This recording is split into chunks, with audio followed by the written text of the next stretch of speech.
Eleanor Whitaker's hands trembled as she watched her grandmother's veil rip apart between Margaret Hale's fingers, 6 months of restoration work destroyed in 11 seconds. She didn't scream. She didn't cry. She simply watched, memorizing every face that laughed. Because somebody was coming for this family, and Eleanor intended to remember exactly who deserved what was about to happen to them.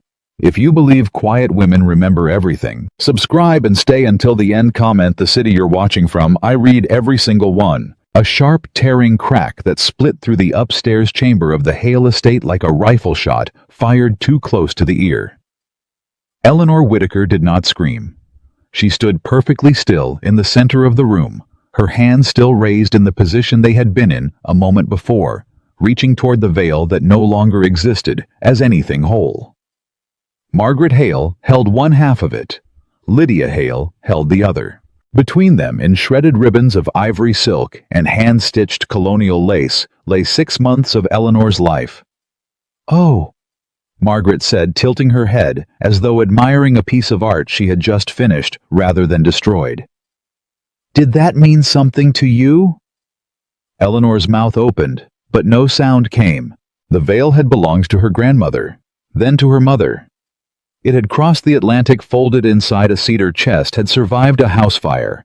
In Massachusetts, had been carried through 3 generations of Whitaker women who had nothing else of value to pass down except thread and memory. Eleanor had spent half a year restoring it, stitch by aching stitch, late into the night after long days working in Philadelphia's textile houses, because she could not afford a seamstress, and because some things a woman had to repair with her own hands, or they did not count.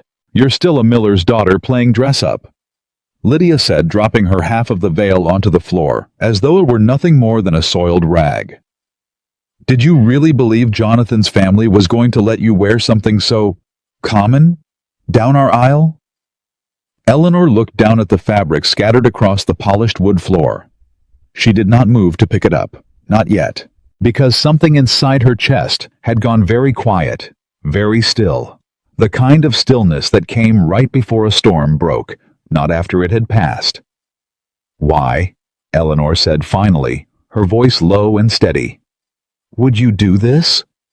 Margaret laughed, a short, sharp sound, utterly without warmth. "Because you needed to understand something before you walked down those stairs today, Eleanor. This family does not bend for outsiders. It never has." "I am not an outsider," Eleanor said. "I am marrying your brother." "You are marrying into something," Lydia corrected, stepping closer, close enough that Eleanor could smell the rosewater on her skin, the expensive kind, the kind Eleanor's mother had never once been able to afford. "And things that don't belong tend to get removed." The threat sat plainly in the air between them, unmasked, unapologetic. Eleanor's eyes moved from Lydia's face to Margaret's, then down again to the ruined silk at her feet. She thought of her mother's hands guiding hers as a child, teaching her how to thread a needle without pricking her fingers. She thought of her grandmother's voice, worn thin with age, telling her stories about the ship crossing, about the cedar chest, about how a Whitaker woman never let anyone see her break. She thought of all of it, and she felt something crack open inside her chest that was not grief. It was clarity. "You didn't do this because you think I'm beneath your family," Eleanor said quietly. "You did this because you're afraid I'm not." Margaret's smile faltered just slightly, just for a heartbeat. "Excuse me, if I truly meant nothing," Eleanor continued, her voice gaining steadiness with each word, "you would have ignored me. Women like you don't waste effort destroying things that don't threaten you." The silence that followed was different from the one before, sharper. Margaret's jaw tightened. "Get out of my sight," she snapped suddenly, losing the composed cruelty she'd worn moments before.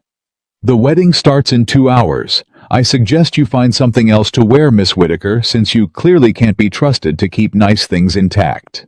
Lydia laughed at that, a high, cold sound, and the two sisters swept from the room in a rustle of expensive silk, leaving the door open behind them, as though Eleanor wasn't even significant enough to warrant the courtesy of being shut in or shut out deliberately.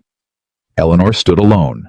For a long moment, she simply breathed. Then she knelt slowly and gathered the ruined fragments of the veil into her arms. the way someone might gather the pieces of something far more alive than fabric. Her fingers traced over the torn lace edges, the places where careful stitches had once held together generations of women who had survived far worse than two spoiled sisters and a wedding gone wrong. She did not cry. She had promised herself somewhere on the long carriage ride from Philadelphia to this Virginia estate 3 weeks ago that she would not give the Hale family the satisfaction of her tears.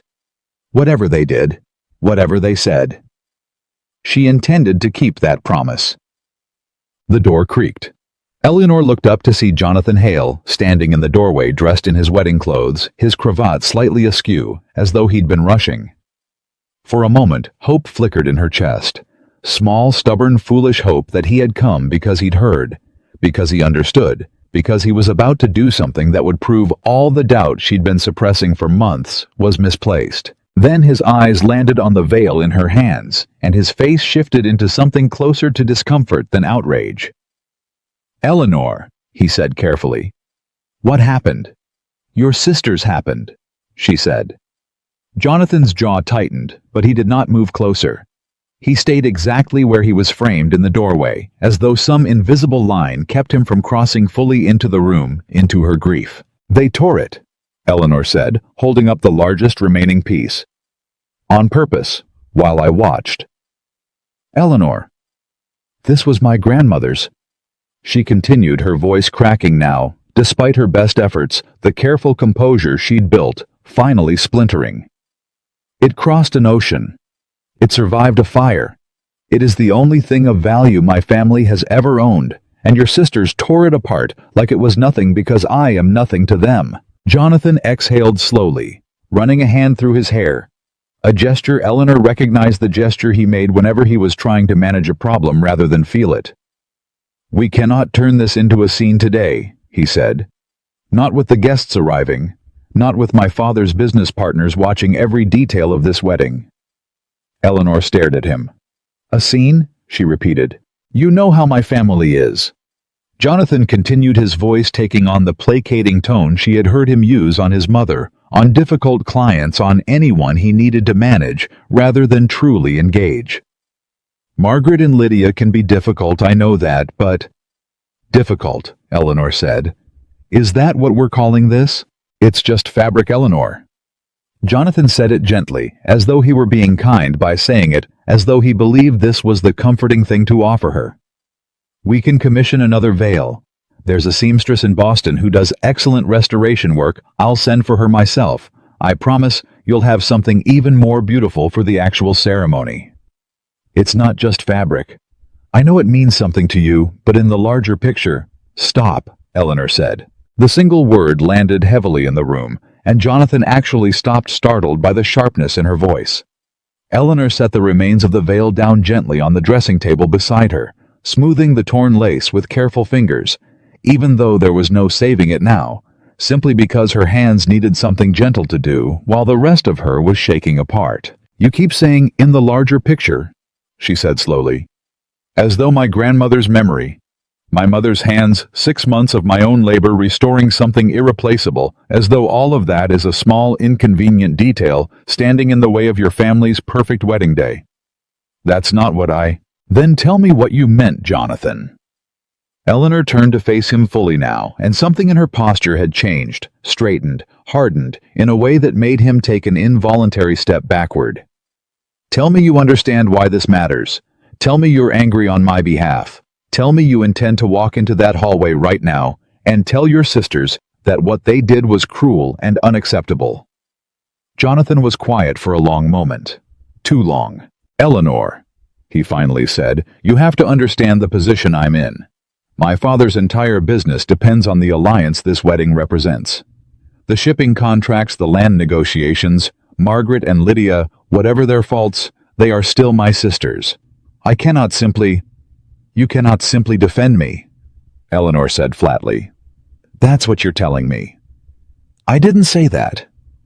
"You didn't have to." The silence between them stretched heavy and final, and Eleanor felt something settle inside her chest.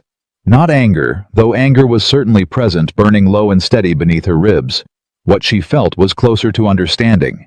the terrible clarifying understanding of finally seeing something she had spent months refusing to see. "You don't see me," she said quietly. "Not really. Not as someone whose work has value, whose family has history, whose grief is worth defending. You see me as a complication to be managed, a scene to be avoided, an inconvenience standing between you and a smooth afternoon." "That is not fair," Jonathan said, but there was no real conviction in his voice, and they both seemed to hear it. From the hallway outside, footsteps approached, and Margaret's voice carried clearly through the open door, pitched deliberately loud enough to be heard. "Jonathan, the minister has arrived. Are you finished placating the help?" Eleanor watched Jonathan's face, watched the flicker of something, shame perhaps, or simple exhaustion, cross his features before he straightened his shoulders and turned toward the door. "I have to go," he said. "We'll discuss this properly after the ceremony, I promise you. Please, Eleanor, just get dressed. The guests are already arriving." He left. He did not look back. Eleanor stood alone in the room once more, surrounded by ruined silk, and understood with absolute clarity that the man she had agreed to marry had just chosen his sister's comfort over her dignity, and had done so without even appearing to notice he'd made a choice at all. Eleanor sank slowly onto the edge of the bed, the torn veil still spread across the dressing table where she'd laid it. Her mind drifted backward, unbidden, to 2 years ago, to the first time she had met Jonathan Hale.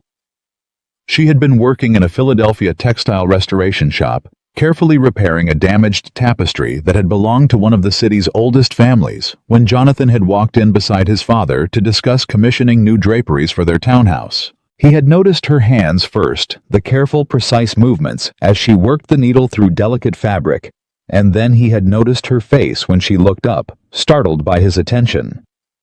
"You have remarkable skill," he had said, genuinely impressed, leaning over to examine her work more closely. "I've never seen anyone restore antique lace with such precision." Eleanor remembered the warmth that had spread through her chest at his words. Not because he was handsome, though he was, and not because he was wealthy, though that mattered too in ways she was not proud of, given her family's circumstances, but because he had seen her. Truly seen the skill in her hands, the years of practice, the quiet pride she took in work most people considered beneath notice. For months afterward, he had returned to the shop under increasingly transparent pretenses, commissioning small repairs he did not need, asking her opinion on fabrics he had already chosen, finding reasons to extend conversations that had no practical purpose beyond simply being near her. "You're different from the women in my social circle," he had told her once during a carriage ride through Philadelphia's busier streets. "They talk about fashion as though it were a competition. You talk about it like it's history, like every thread tells you something about the people who came before." "It does," Eleanor had said, "if you know how to listen to fabric." He had looked at her then with an expression she had mistaken in her naivety for permanence, for certainty. She understood now, sitting amid the ruins of her grandmother's veil, that what she had mistaken for love had perhaps only ever been curiosity, fascination with something different from his ordinary world. A novelty that had charmed him precisely because it was foreign to everything he'd known, until that novelty became inconvenient, until it required him to choose between comfort and conviction. And when that moment arrived, as it just had, he had chosen comfort. Eleanor closed her eyes and allowed herself exactly 30 seconds of grief. 30 seconds to mourn the version of this day she had imagined, the version where someone fought for her, where someone's loyalty did not bend the instant it became costly. Then she opened her eyes, and the grief receded behind something colder, more useful. She stood. She walked to the dressing table. She picked up the largest remaining fragment of the veil, the section bearing the most intricate lace pattern. The pattern her grandmother had once told her represented wheat stalks, a symbol of harvest, of survival through hardship, and she folded it carefully, deliberately, and tucked it into the small traveling bag she had brought with her 3 weeks ago. She would not wear a veil today. She would walk into that ceremony with nothing covering her face, nothing hiding her expression, and she would let every single person in that estate see exactly what had been done to her, and exactly how little it had broken her. The hallway outside her chamber buzzed with the controlled chaos of wedding preparations, servants carrying flowers, distant voices calling instructions, the muffled sound of a string quartet, tuning their instruments somewhere below. Eleanor descended the staircase slowly. Her chin lifted, her hands steady, despite everything trembling beneath her composed exterior. She wore a simple ivory dress, not the elaborate gown the Hale family had insisted upon, the one with too much lace and too many layers that had made her feel like she was drowning in fabric every time she'd tried it on. She had chosen instead a dress of her own design, simpler, sharper, the kind of dress that did not apologize for the body wearing it. At the bottom of the stairs, Mrs. Hale, Jonathan's mother, stood waiting, her expression already arranged into the particular brand of disapproval Eleanor had grown accustomed to over the past 3 weeks. "Where is your veil?" Mrs. Hale demanded, scanning Eleanor's bare head with visible distaste. "Ask your daughters," Eleanor replied evenly. "They seem to have strong opinions about it this morning." Mrs. Hale's mouth pressed into a thin line. "I'm sure whatever happened was simply a misunderstanding." "A misunderstanding?" Eleanor repeated. "Is that what we're calling deliberate destruction of a family heirloom?" "Eleanor."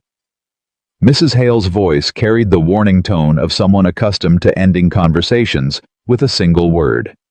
"This is not the time." "You're right," Eleanor said. "It's not.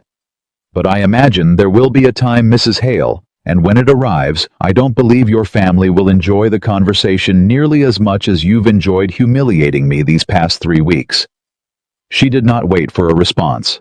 She walked past Mrs. Hale toward the estate's main hall, where guests had already begun arriving in carriages, where the summer afternoon sun filtered through tall windows onto polished floors that smelled of fresh flowers and old money, where her wedding, or what remained of it, was about to unfold in front of dozens of witnesses who had no idea what they were truly about to see.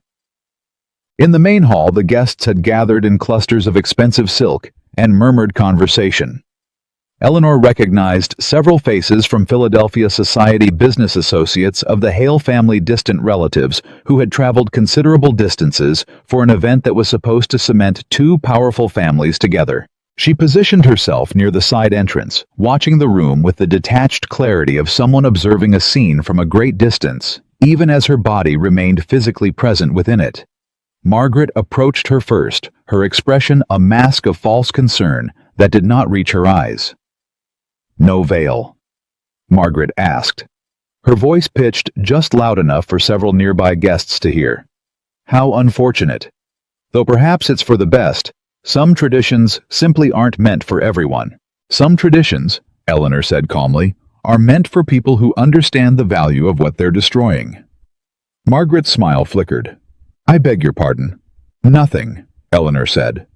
"Enjoy the ceremony, Margaret." She walked away before Margaret could respond, leaving the other woman standing alone, with an expression caught somewhere between confusion and unease, as though she'd expected tears, expected fragility, expected the satisfying collapse of someone she'd successfully wounded, and instead found something far more unsettling, a woman who had already moved past the wound entirely. Near the back of the hall, away from the gathering crowd, Eleanor found a moment of solitude beside a tall window overlooking the estate's gardens. She pressed her palm against the cool glass and allowed herself finally to feel the full weight of everything that had happened that morning. The veil. Jonathan's silence. His mother's dismissal. Margaret's cruelty wrapped in false sympathy. 3 weeks she had endured this family's quiet campaign of erasure-delayed invitations, meant to humiliate her in front of Philadelphia society servants who conveniently failed to follow her instructions. Gifts mysteriously replaced with cheaper, inferior versions that made it appear she had poor taste.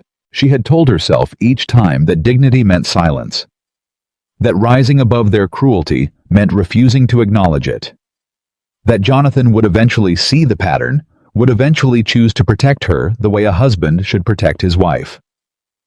She understood now how foolish that hope had been. Through the window she watched carriages continuing to arrive, watched well-dressed guests stepping down onto the gravel drive, watched the entire elaborate machinery of wealth and status assembling itself for a ceremony that was supposed to represent love, but had from the very beginning represented something far more transactional, an alliance between shipping fortunes and landowning families, with Eleanor herself serving as nothing more than an unwelcome variable in an equation that had never truly included her humanity. "You look troubled." Eleanor turned to find an older woman standing nearby, someone she did not recognize from the earlier introductions, dressed in traveling clothes rather than wedding finery. Simpler, more practical attire that suggested she had arrived for reasons other than celebration. "Forgive me." The woman continued, noticing Eleanor's confusion. "I'm not here for the wedding exactly. My name is Mrs. Aldridge. I'm acquainted with your work, Miss Whitaker, the restoration you did on the Bennington Tapestry collection. Remarkable craftsmanship." Eleanor blinked, surprised. "You know my work?" "I know it well enough to recognize that the woman who restored century-old colonial textiles with such precision deserves rather better treatment than what I've witnessed in this house over the past hour." Eleanor said nothing, uncertain how to respond to such direct acknowledgement from a stranger. "I have connections in Washington." Mrs. Aldridge continued, her voice lowering slightly. "Colleagues who take historical preservation rather seriously. If half of what I overheard about that veil is true, an authenticated colonial-era textile deliberately destroyed, that's not merely a family squabble, my dear. That's a matter that extends well beyond this estate's walls." Before Eleanor could ask what she meant, the sound of the string quartet shifted, signaling the ceremony's imminent beginning, and Mrs. Aldridge offered a small knowing smile before melting back into the crowd of gathering guests. Eleanor stood alone again, turning the strange encounter over in her mind, wondering exactly what Mrs. Aldridge had meant. Wondering with the first flicker of something that might have been hope, whether the destruction of her grandmother's veil might prove far more consequential than the Hale family had ever imagined. The ceremony space had been arranged in the estate's grand drawing room. Rows of polished chairs facing an arch decorated with summer flowers, sunlight streaming through floor-to-ceiling windows that overlooked the Virginia countryside beyond. Eleanor stood at the entrance waiting for her cue, watching Jonathan take his position at the altar beside the minister, watching him adjust his cravat nervously, watching him avoid meeting her eyes even from across the considerable distance separating them. Margaret and Lydia sat in the front row beside their mother, their expressions composed now into appropriate wedding solemnity, as though they had not spent the morning shredding an irreplaceable heirloom in front of the bride. The music began. Eleanor felt her feet move forward one careful step after another down the makeshift aisle between rows of curious guests who whispered behind gloved hands about the missing veil, about the rumors already spreading through the gathered crowd regarding some unpleasant incident upstairs. She kept her chin lifted. She kept her eyes forward. She refused to let a single one of them see anything resembling shame. Halfway down the aisle, she caught Jonathan's eyes for the first time since their conversation in the chamber upstairs. What she saw there was not love. It was relief. Relief that she had appeared at all. Relief that she had not caused the scene. He so desperately feared relief that whatever damage had been done to her dignity that morning had apparently not been severe enough to derail his family's carefully orchestrated alliance. Eleanor understood in that single exchanged glance precisely how little she had ever truly mattered to him, beyond her usefulness in completing this transaction. She reached the altar. She stood beside him. The minister began the opening words of the ceremony, his voice carrying the practiced cadence of someone who had performed this ritual countless times before, oblivious to the quiet devastation occurring directly in front of him. "Dearly beloved," the minister began, "we are gathered here today." The sound of carriage wheels on gravel interrupted him. Not the gentle, expected sound of a latecomer arriving for the ceremony. Something heavier, more numerous. The unmistakable rhythm of multiple carriages arriving simultaneously, accompanied by the sound of horses being reined in, sharply, urgently, outside the estate's main entrance. Whispers rippled through the gathered guests. Heads turned toward the windows. The minister paused, uncertain, glancing toward the Hale family for guidance. Mrs. Hale's composed expression flickered for the first time that day into something resembling genuine concern.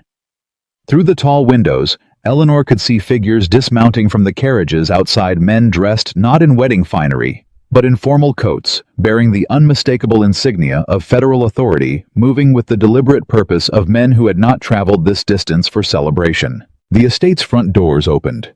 Footsteps echoed through the grand hallway approaching the drawing room, with unhurried but undeniable authority. Every guest in the room turned toward the entrance. The ceremony forgotten entirely, as the doors swung open to reveal a tall man in a dark federal coat, his expression carrying the weight of someone who understood precisely the significance of what he was about to disrupt. He scanned the room slowly, his eyes moving across the gathered guests, across the flowers and the polished chairs, and the elaborate symbols of wealth surrounding him, until his gaze finally settled on Eleanor, standing frozen at the altar. Then his eyes moved downward to her bare head, to the absence of the veil that should have been there. "Miss Whitaker," he said, his voice carrying clearly through the silent room. "I understand there's been an incident this morning involving a registered colonial textile artifact." Eleanor felt her heart stop. Mrs. Hale rose from her seat. "I'm sorry, but who exactly are you, and what gives you the authority to interrupt a private family ceremony?" The man turned toward her, unbothered by the challenge in her voice. "Marshal Gideon Carter," he said simply. "Federal authority acting on a report filed regarding the deliberate destruction of a protected historical artifact." Margaret's face went pale. Jonathan turned slowly toward Eleanor, confusion and dawning alarm spreading across his features. "Eleanor," he whispered. "What did you do?" Eleanor met his eyes, and for the first time that entire devastating morning, she felt something close to peace settle into her chest. "I didn't do anything," she said quietly. "I simply told the truth to someone who was willing to listen." Marshal Carter did not raise his voice. He did not need to. The weight in his tone alone was enough to hold the entire drawing room frozen. 50-some guests suspended mid-breath, the minister's prayer book still open in his hands, as though he had forgotten how to close it. "Mrs. Hale," Carter said, turning his attention fully toward Jonathan's mother, who stood rigid beside the front row of chairs. "I'll need a moment of everyone's patience while we sort through what occurred in this house earlier today." "This is a wedding," Mrs. Hale said, her voice climbing toward something brittle. "Whatever paperwork concern you believe you have can certainly wait until—" "It can't," Carter said simply. 2 words, no explanation offered. The kind of flat, immovable authority that made even Mrs. Hale's protest die somewhere in her throat. Eleanor stood at the altar, her hand still technically resting near Jonathan's arm, though neither of them had moved in over a minute, and she felt the entire architecture of the morning shifting beneath her feet, not dramatically, not with thunder and lightning, but with the quiet, devastating certainty of ice cracking under careful weight. Margaret had gone very still in the front row. Lydia's eyes darted toward her sister, then toward their mother, then toward the door as though searching for an exit that did not exist. "Miss Whitaker," Carter said, addressing Eleanor directly, now his voice gentling slightly, though losing none of its authority. "I received a report this morning concerning a registered colonial-era textile, a wedding veil specifically documented as part of the Eastern Seaboard Heritage Preservation Rolls. Can you confirm whether such an item was in your possession?" Eleanor's mouth went dry. She had not filed any report. She had told no one beyond Jonathan and his family about the veil's history, about its documentation, about the fact that 3 years ago, struggling to fund repairs on a textile she could not bear to lose, she had registered it with a historical preservation society in Boston in exchange for a small restoration grant, a registration she had nearly forgotten about entirely until this very moment. "Yes," she said slowly. "It was my grandmother's veil. I registered it for preservation funding several years ago." "And where is that veil now?" The room seemed to hold its breath collectively. Eleanor felt every eye shift toward her, toward Margaret, toward the tension crackling between them like static before a storm. "It was destroyed this morning," Eleanor said, deliberately. Margaret shot to her feet. "That is not. She's exaggerating. It was an accident, a simple misunderstanding between—" "Sit down, Margaret," Carter said, without even turning to look at her. Something in his voice made Margaret's legs fold automatically back into her chair, the color draining from her face, as she realized perhaps for the first time that whatever leverage her family's wealth typically provided did not extend to federal authority standing in her brother's wedding. Mrs. Aldridge. Carter continued gesturing toward the back of the room. Filed the initial report not 2 hours ago. She indicated she'd witnessed the aftermath and overheard several details suggesting deliberate destruction rather than accident. Eleanor turned startled, searching the crowd, until she found the older woman she had spoken with near the window, Mrs. Aldridge, who now stood near the entrance with her hands folded calmly in front of her, offering Eleanor the faintest knowing nod. So that was what she had meant. I have connections in Washington. Eleanor had assumed it was simply kindness, simply sympathy offered by a stranger who recognized her work.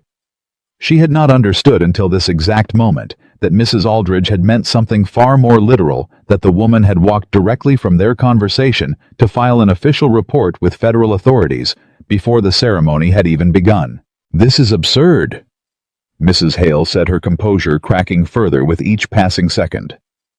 A torn veil is hardly a federal matter. Surely this can be resolved with some manner of fine, some... Mrs. Hale? Carter interrupted his patience, visibly thinning. The item in question was formally registered as a protected historical artifact under federal preservation statute. Its deliberate destruction is not a private family matter to be smoothed over with money. It is a violation of federal law. The words landed like a physical blow. Jonathan, who had remained silent throughout the entire exchange, finally found his voice. Marshal Carter, surely there's been some confusion. This is my wedding day. Whatever occurred this morning was a minor disagreement between my sisters and my bride. Nothing more. Was the veil destroyed, Mr. Hale? Carter asked, turning his sharp attention onto Jonathan now. A simple yes or no will suffice. Jonathan hesitated. Eleanor watched him hesitate, watched the calculation happening visibly behind his eyes, watched him weigh loyalty to his family against the plain, undeniable truth standing directly beside him. Yes, Jonathan finally admitted quietly. It was destroyed. By whom? Silence stretched. Margaret's hands had begun trembling in her lap. By my sisters, Jonathan said the words, seeming to cost him something physical, some deep reluctance dragging against every syllable. Margaret and Lydia. Lydia made a small strangled sound of protest, but no actual words emerged. Carter nodded slowly, as though confirming something he'd already suspected, and reached into his coat to produce a folded document, official and severe-looking, even from across the room. Then I'm afraid, he said, the two of you will need to accompany me for formal questioning regarding the deliberate destruction of federally protected property. The drawing room erupted. Guests who had been sitting in stunned silence suddenly found their voices, whispers exploding into open conversation, gasps and murmured speculation rippling through the rows of expensive silk and polished shoes. This is preposterous, Mrs. Hale shouted over the rising noise, finally abandoning all pretense of composure. My daughters are not criminals. This is clearly some manner of misunderstanding, some bureaucratic overreach. Mrs. Hale, Carter said, his voice cutting through the chaos with the ease of someone accustomed to commanding rooms far more hostile than this one, I'd recommend you secure legal counsel for your daughters rather than continue arguing with federal authority in front of 50 witnesses. That silenced her. Eleanor stood frozen at the altar, watching the entire elaborate machinery of the Hale family's confidence crumbling in real time, watching Margaret's face shift from outrage to genuine fear, watching Lydia begin to cry.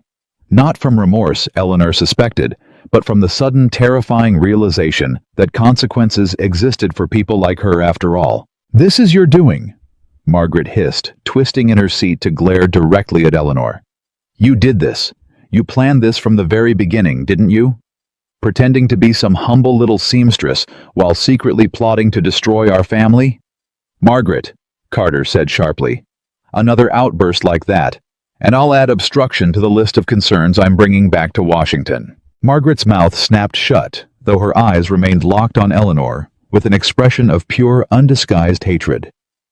Eleanor met her gaze steadily, refusing to look away. refusing to offer even the smallest flicker of the satisfaction Margaret seemed desperate to extract from her. "I didn't plan anything," Eleanor said quietly, though her voice carried clearly through the suddenly hushed room. "I simply told the truth when someone finally asked." The ceremony, such as it had been, dissolved entirely within minutes. Guests began rising from their seats in confused clusters, some hurrying toward the exits to avoid association with whatever scandal was unfolding, others lingering near the edges of the room, unable to look away from the spectacle of one of Virginia's most prominent families crumbling in real time. Marshal Carter's deputies, two younger men who had entered alongside him, equally formal in their federal coats, moved efficiently through the chaos, positioning themselves near Margaret and Lydia, with the quiet, unmistakable purpose of men prepared to enforce whatever orders their superior gave. "Eleanor," Jonathan said finally, turning to face her.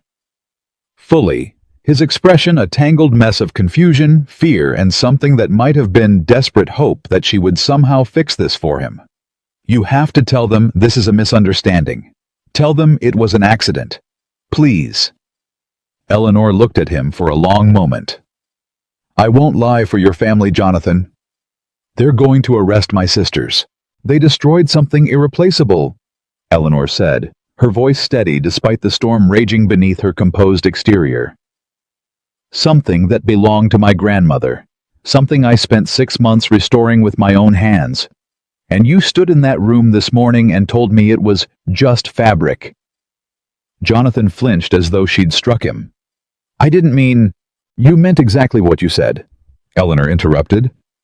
"And now you're asking me to lie to federal authority to protect the same people who tore apart everything I had left of my family, simply because protecting them is more convenient for you than protecting me ever was." The words hung in the air between them, sharp and final. Jonathan's face crumbled slightly, something genuine finally breaking through his careful composure. "Eleanor, please. If they're charged, if this becomes public, my father's business will be ruined. Everything my family has built should have been considered," Eleanor said, "before your sisters decided destroying my grandmother's veil was an acceptable way to spend their mourning." She turned away from him, then walking toward the side of the room where Mrs. Aldridge stood watching the unfolding chaos with calm, measured interest. "You filed the report," Eleanor said quietly, once she'd reached the older woman's side. "Why?" Mrs. Aldridge studied her for a moment before answering. "Because I've spent 30 years watching families like the Hales believe their wealth places them above consequence. Because I recognized your restoration work the moment I saw mention of it in the Preservation Society's records, painstaking, meticulous, the kind of work that deserves protection, not destruction, at the hands of careless, cruel women who've never had to earn anything in their lives. You knew who I was before today. I'd heard your name mentioned among preservation circles," Mrs. Aldridge said. "Talented restorers are rare, Miss Whitaker. The kind who treat fabric like it's carrying actual memory rather than mere decoration, that's rarer still. When I overheard what happened to your veil this morning, I recognized immediately that this wasn't simply a family dispute. It was destruction of something registered, something protected, something that deserved federal attention, regardless of whose wedding it interrupted." Eleanor felt something unexpected rise in her chest, not quite gratitude, not yet the morning's devastation, still too raw for anything so generous, but something adjacent to it. Recognition, perhaps. The strange, disorienting experience of being seen clearly by a stranger, after months of being systematically erased by people who claimed to love her. "Thank you," Eleanor said quietly. "Don't thank me yet," Mrs. Aldridge replied, her eyes drifting toward where Carter stood speaking with his deputies. "This is only the beginning of what's about to unfold. Families like the Hales don't simply accept consequences gracefully. You should prepare yourself for what comes next." What came next arrived within the hour in the form of Hale family lawyers, summoned urgently from Richmond, men in expensive coats who arrived breathless and harried, immediately attempting to negotiate with Marshal Carter in hushed, urgent tones near the estate's entrance. Eleanor watched from a distance, standing near the gardens outside, finally permitted a moment of solitude. after hours of chaos questions and the suffocating attention of guests who could not seem to look away from the unraveling spectacle. "They're trying to make this disappear," came a voice beside her. Eleanor turned to find Jonathan approaching his wedding finery, now rumpled, and his expression carrying the exhausted weight of someone who had spent the past hour fighting battles on multiple fronts simultaneously. "I imagine they are," Eleanor said. "My father's lawyers believe they can negotiate a settlement, pay restitution for the veil, make a generous donation to the Preservation Society, and the whole matter quietly disappears without formal charges." "And what do you believe?" Jonathan was quiet for a long moment, staring out at the gardens rather than at her. "I believe," he finally said, "that I should have defended you this morning. I believe I made a terrible mistake choosing my family's comfort over your dignity, and I don't know how to undo that now." Eleanor studied his profile, the genuine regret etched into his features, and felt something complicated stirring beneath her own carefully maintained composure. "You can't undo it," she said simply. "Some choices don't allow for undoing, Jonathan. They simply reveal who you actually are." "So that's it then. After everything, after 2 years, you're simply finished with me." "I'm not finished with anything," Eleanor said. "I'm finally seeing clearly. There's a difference." Before Jonathan could respond, raised voices erupted from near the estate's entrance. Margaret's voice, sharp and desperate, cutting through the afternoon air. "You cannot simply take us away like criminals. Do you have any idea who my father is? The connections he has in Richmond and Washington?" "Ma'am," came Carter's deputy's voice, flat and unmoved. "Those connections won't change federal statute. Please step into the carriage." Eleanor and Jonathan both turned to watch as Margaret and Lydia were escorted toward a waiting carriage, their wedding-appropriate finery now looking absurdly out of place against the grim formality of federal custody. Margaret caught sight of Eleanor watching from across the gardens, and even at that distance, the venom in her expression was unmistakable. "This isn't over," Margaret called out, her voice carrying across the lawn. "You'll regret this, Eleanor Whitaker, I promise you that." Eleanor said nothing in response. She simply watched with quiet, steady eyes as the carriage doors closed, and the horses began pulling away down the long gravel drive, carrying 2 of the women who had spent 3 weeks trying to erase her dignity toward whatever consequences awaited them in Richmond.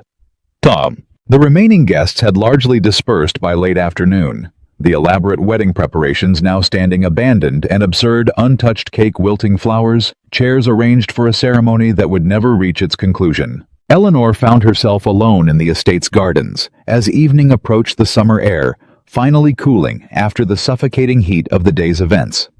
When Marshal Carter approached, his federal coat now slightly loosened his expression, carrying the particular exhaustion of someone who had spent hours navigating both legal complexity and aristocratic outrage. "Miss Whitaker," he said, "a moment of your time if you don't mind." "Of course. I wanted to clarify something for you directly, rather than leaving you to hear it through rumor or family lawyers attempting to minimize the situation." Eleanor straightened slightly, bracing herself for whatever news he carried. "The veil you registered," Carter continued, "wasn't simply documented as a historical curiosity. Our Preservation Society's records indicate it contained colonial-era lace patterns specifically cataloged as part of an at-risk textile collection, patterns believed lost after several similar pieces were destroyed during various estate fires throughout the past century." "I didn't realize it carried that level of significance," Eleanor admitted. "Most people don't," Carter said. "Which is precisely why deliberate destruction of such items carries serious federal weight, regardless of who commits the act or how wealthy their family happens to be." "What happens now to Margaret and Lydia?" "That depends on several factors," Carter said. "Whether you choose to press for full prosecution, whether you're amenable to a restitution arrangement, whether the Preservation Society wishes to make an example of this case to discourage similar destruction in the future." Eleanor considered this for a long moment, watching the evening light filtering through the garden's carefully manicured trees. "What would you recommend?" she finally asked. Carter studied her for a moment before answering. I don't typically offer personal opinions on cases I'm investigating, Miss Whitaker. But I will say this in my experience, women in your position rarely have anyone advocating fully for their interests in situations like this. Families like the Hales possess resources, connections, the ability to make uncomfortable situations simply disappear through money and influence. You, however, hold something they desperately want right now. What's that? Get mercy, Carter said simply. Or the absence of it. The choice of how thoroughly this becomes public, how severely it impacts their family's reputation and business dealings, rests substantially in your hands. Eleanor turned this information over carefully, feeling the weight of unexpected power settling onto shoulders that had spent the entire morning believing themselves utterly powerless. I need time to consider, she said. Take whatever time you need, Carter replied. Though I'd recommend not taking too long. Families like the Hales tend to move quickly once they sense an opportunity to minimize damage. That evening, Eleanor sat alone in the small guest chamber she had occupied throughout her 3-week stay at the Hale estate, surrounded by the few belongings she had brought with her, staring at the torn fragment of her grandmother's veil that she had carefully preserved earlier that morning. A soft knock interrupted her thoughts. She opened the door to find Mrs. Hale standing in the hallway, her composed elegance from earlier in the day now replaced with something far more desperate, far more human. "May I come in?" Mrs. Hale asked. Eleanor hesitated, then stepped aside. Mrs. Hale entered slowly, her eyes drifting toward the fragment of torn lace resting on the bedside table, something flickering across her expression that might have been genuine regret or might simply have been calculated performance. "I won't pretend my daughters didn't do something cruel this morning," Mrs. Hale said. "They did. I should have controlled them better, should have anticipated their resentment running this deep." "But," Eleanor prompted, sensing the inevitable qualification approaching, "but I'm asking you as one woman to another to consider mercy. My daughters were foolish, jealous, cruel, but they're not criminals deserving of federal prosecution that could follow them for the rest of their lives. Margaret has a young son. Lydia is engaged to be married next spring. Whatever happens here will follow them. Will follow this entire family for years to come." Eleanor studied the older woman carefully, recognizing the genuine fear beneath her composed plea. Not fear for Eleanor's well-being, never that, but fear for the family's reputation, for the social standing that had taken generations to build. "Your daughters destroyed something irreplaceable," Eleanor said quietly. "Something that meant more to me than anything I've ever owned. And not one person in this family, not you, not Jonathan, not Margaret or Lydia, offered a single moment of genuine remorse until federal authority arrived and made consequences unavoidable."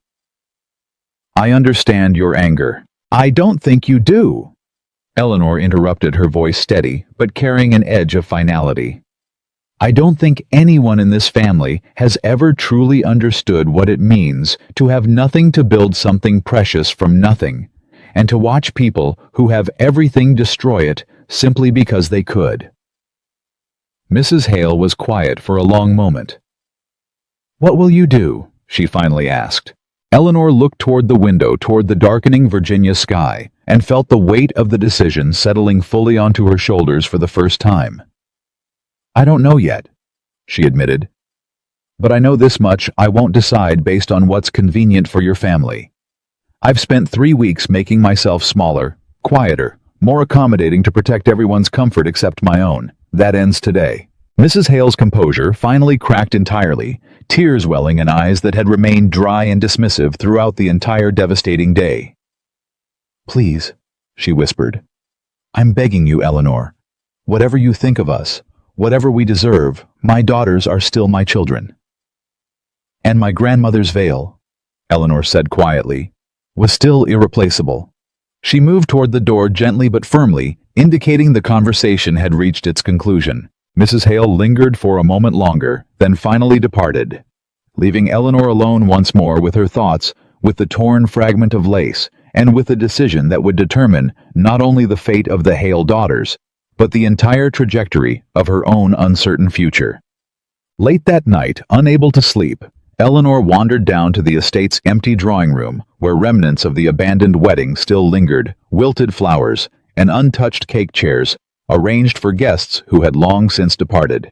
She found Jonathan sitting alone near the cold fireplace, a glass of brandy untouched in his hand, his expression carrying the particular emptiness of someone confronting the full consequences of choices made hours earlier. "Couldn't sleep either?" he asked, not looking up as she entered. "No. My father returns tomorrow morning from his business trip in Richmond," Jonathan said. "He doesn't yet know what happened today. I'm not entirely certain how to explain it to him." "Perhaps simply tell him the truth," Eleanor suggested. "That his daughters destroyed something precious and consequences finally arrived for behavior that's apparently gone unchecked for years." Jonathan finally looked up at her, something raw and exhausted in his expression. "I keep thinking about what you said earlier, about me not truly seeing you." Eleanor said nothing, allowing the silence to stretch between them. "You were right," Jonathan continued. "I think I loved the idea of you, your talent, your difference from everyone else in my social circle, the way you made me feel like I was choosing something authentic, rather than simply continuing my family's expected path. But when it mattered, when actually defending you required risking my family's comfort, I failed you completely."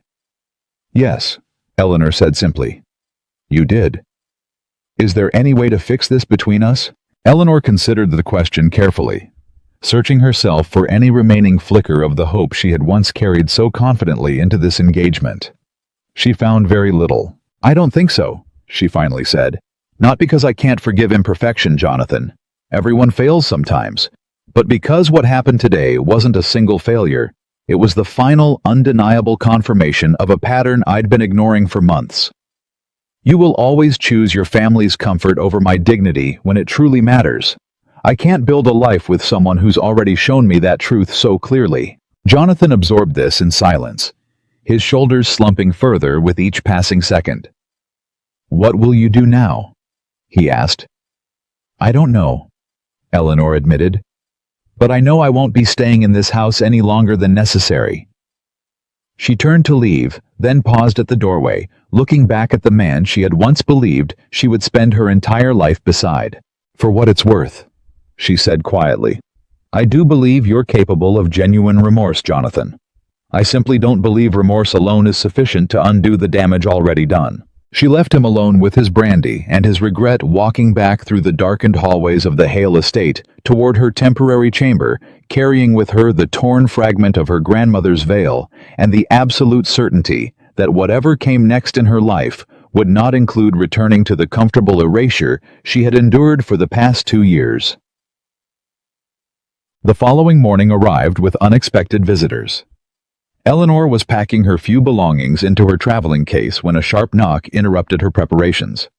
She opened the door to find Marshall Carter standing in the hallway, accompanied by a younger woman Eleanor did not recognize, dressed in simple but well-tailored traveling clothes. "Miss Whitaker," Carter said, "I apologize for the early hour, but circumstances have developed rather quickly overnight that require your immediate attention."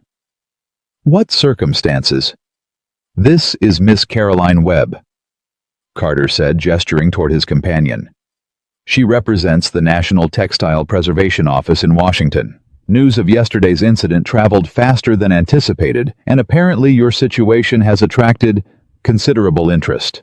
Caroline Webb stepped forward, extending her hand with brisk efficiency.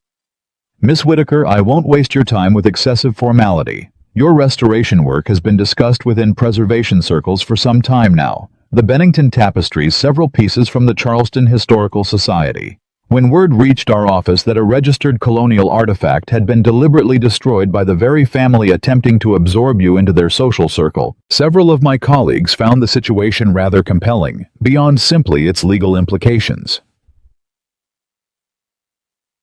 Eleanor stood frozen, uncertain where this conversation was heading.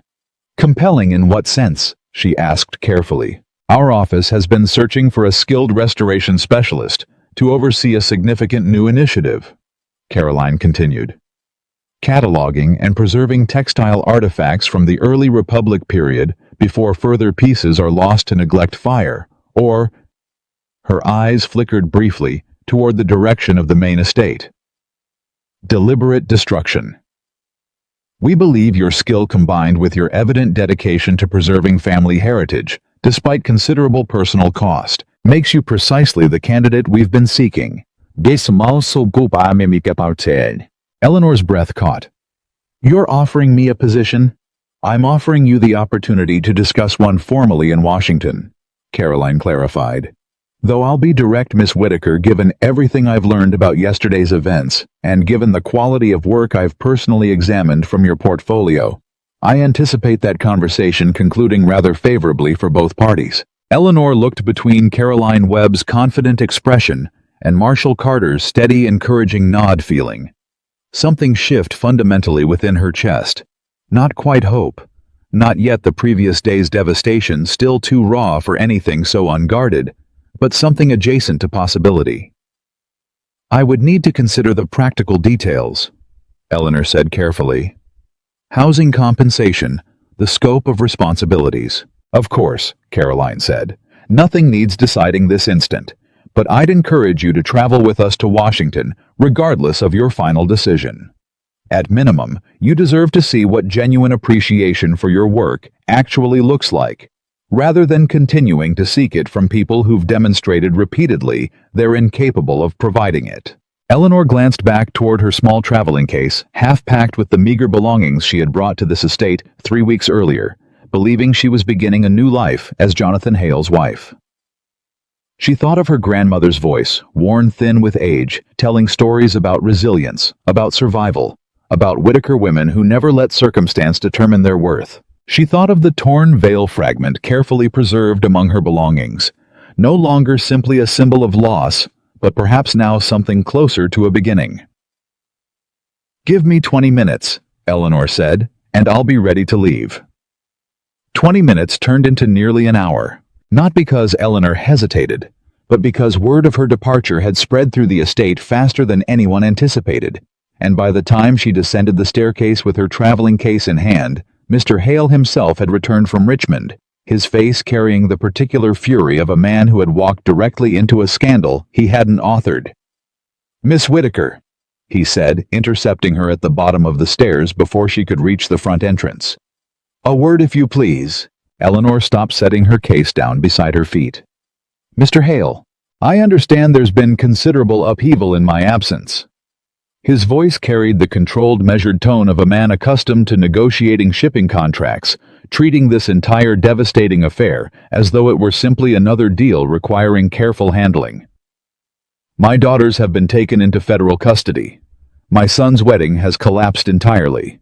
And now I'm told you're departing for Washington with representatives from some preservation office I've never heard of." "That's an accurate summary," Eleanor said. "I'd like to propose a resolution." Mr. Hale continued, stepping closer, his expression shifting into something more conciliatory, more practiced. "A generous settlement. Compensation for the veil for your distress, for the disruption to your reputation. In exchange, you withdraw your cooperation with the federal investigation and allow this entire unfortunate matter to be resolved privately." Eleanor studied him for a long moment. "How generous?" she asked. Something flickered in Mr. Hale's eyes, relief perhaps mistaking her question for the opening note of negotiation. $5,000, he said. "Paid immediately in full, with no conditions beyond your silence and your withdrawal of cooperation." $5,000. More money than Eleanor's family had seen across 3 generations combined.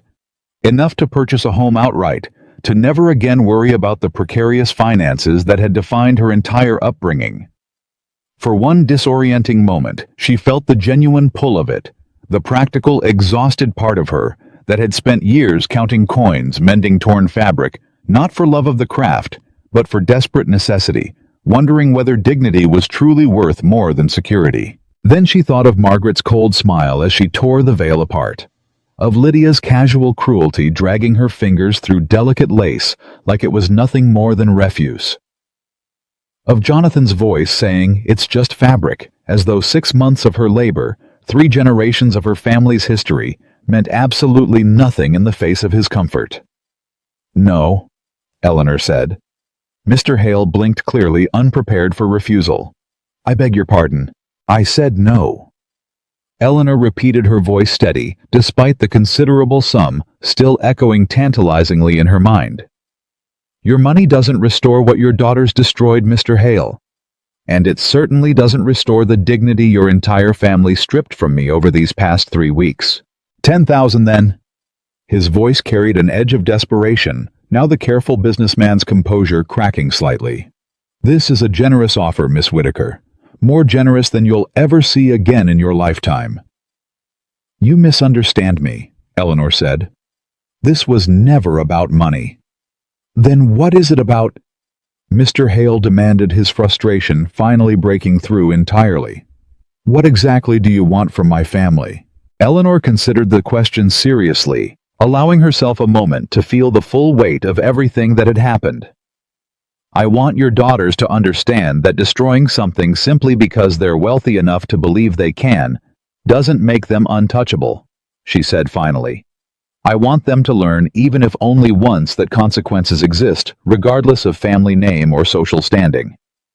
"They're young women, Miss Whitaker. They made a foolish mistake." "They made a deliberate choice," Eleanor corrected. "There's a difference." Mr. Hale's jaw tightened, his composure finally abandoning him entirely. "You'll regret refusing this offer. The legal proceedings ahead will be lengthy, exhausting, and far less profitable than the settlement currently sitting on the table." "Perhaps," Eleanor said, "but at least I'll be able to look at myself honestly when it's finished." She picked up her traveling case and walked past him toward the entrance where Marshall Carter and Caroline Webb waited beside the carriage that would carry her toward Washington and whatever uncertain future awaited there. The carriage ride toward Washington stretched across 2 full days, the Virginia countryside rolling past in long stretches of summer green farmhouses and tobacco fields, giving way gradually to the increasingly dense traffic surrounding the growing capital. Eleanor spent much of the journey in contemplative silence, watching the landscape shift, feeling the strange, disorienting sensation of leaving behind everything she had believed her future would contain. "You're quiet," Caroline Webb observed during their second day of travel, seated across from Eleanor in the swaying carriage. "I'm trying to understand what just happened to my life," Eleanor admitted. 3 days ago, I believed I was marrying into security, into a future where I wouldn't need to worry about money or status, or whether my family's history mattered to anyone beyond myself. And now I'm traveling toward an uncertain position with strangers carrying nothing but a torn fragment of my grandmother's veil, and considerably less certainty than I had a week ago." Caroline studied her for a long moment. "May I offer some perspective, Miss Whitaker?" Eleanor nodded. "What you call uncertainty," Caroline said, "I'd call possibility. The security you believed you'd found with the Hale family was never truly secure. It depended entirely on your willingness to make yourself smaller, quieter, more accommodating to people who fundamentally despised your presence among them. That's not security. That's a slow, gradual erasure dressed up as stability." Eleanor absorbed this in silence, feeling the truth of it settle uncomfortably beneath her ribs. "What you're walking toward instead," Caroline continued, "is genuine opportunity. A position where your skill is recognized rather than tolerated, where your history matters rather than embarrasses, where you'll be surrounded by people who understand precisely why preserving a single piece of colonial lace carries significance far beyond its physical thread count." "You make it sound almost romantic," Eleanor said, a small surprised smile finally breaking through her exhaustion. "Preservation work often is," Caroline replied, "though perhaps not in the conventional sense you've been taught to expect."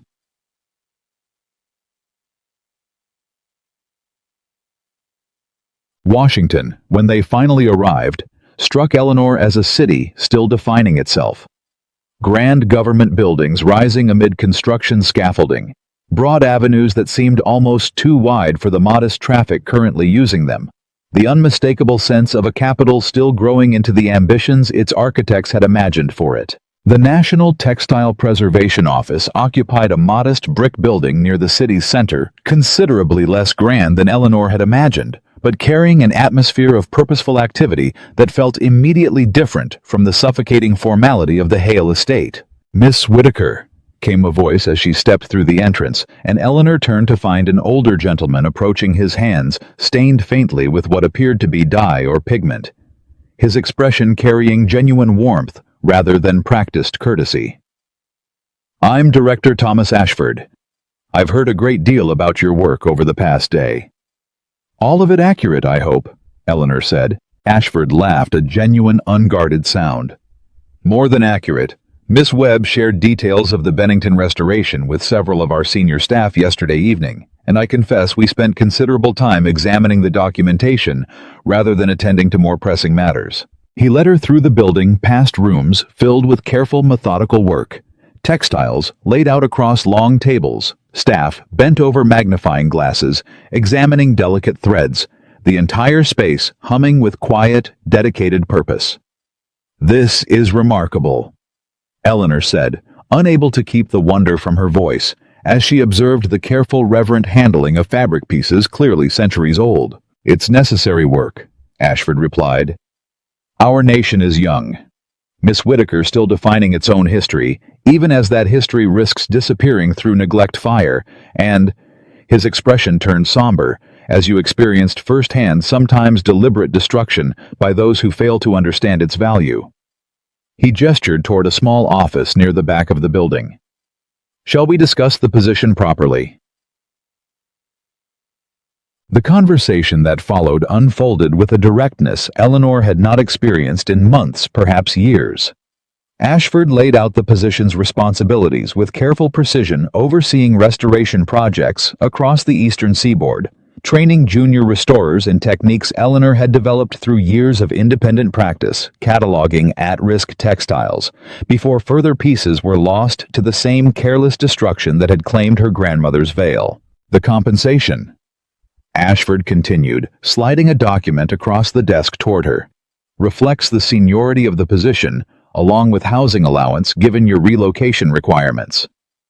Eleanor examined the figures, feeling something close to disbelief settle through her chest. The salary alone exceeded anything she had imagined earning through restoration work, more than double what she had made working independently in Philadelphia, accompanied by housing that would eliminate the precarious financial existence that had defined her entire adult life. "This seems remarkably generous," she said carefully. "It reflects your value," Ashford replied simply. "Talented restorers capable of your level of precision are exceedingly rare, Miss Whitaker. We've struggled for nearly 2 years to fill this position adequately. Your work on the Bennington tapestries alone demonstrates skill we simply cannot afford to lose to private commissions when national preservation efforts require exactly your expertise." Eleanor stared at this document, feeling the full weight of the offer settling into something that felt almost too significant to be real. "I accept," she said finally. Ashford smiled warmly. "Excellent. Though I should mention, given the circumstances surrounding your departure from Virginia, several newspapers have already begun inquiring about the incident. The destruction of a registered colonial artifact by a prominent shipping family carries considerable public interest, particularly given the timing alongside what would have been your wedding." Eleanor's stomach tightened. "Public interest. I'm afraid the story has already begun circulating," Ashford said gently. "Marshall Carter's involvement, the federal charges against Margaret and Lydia Hale, the abandoned wedding itself.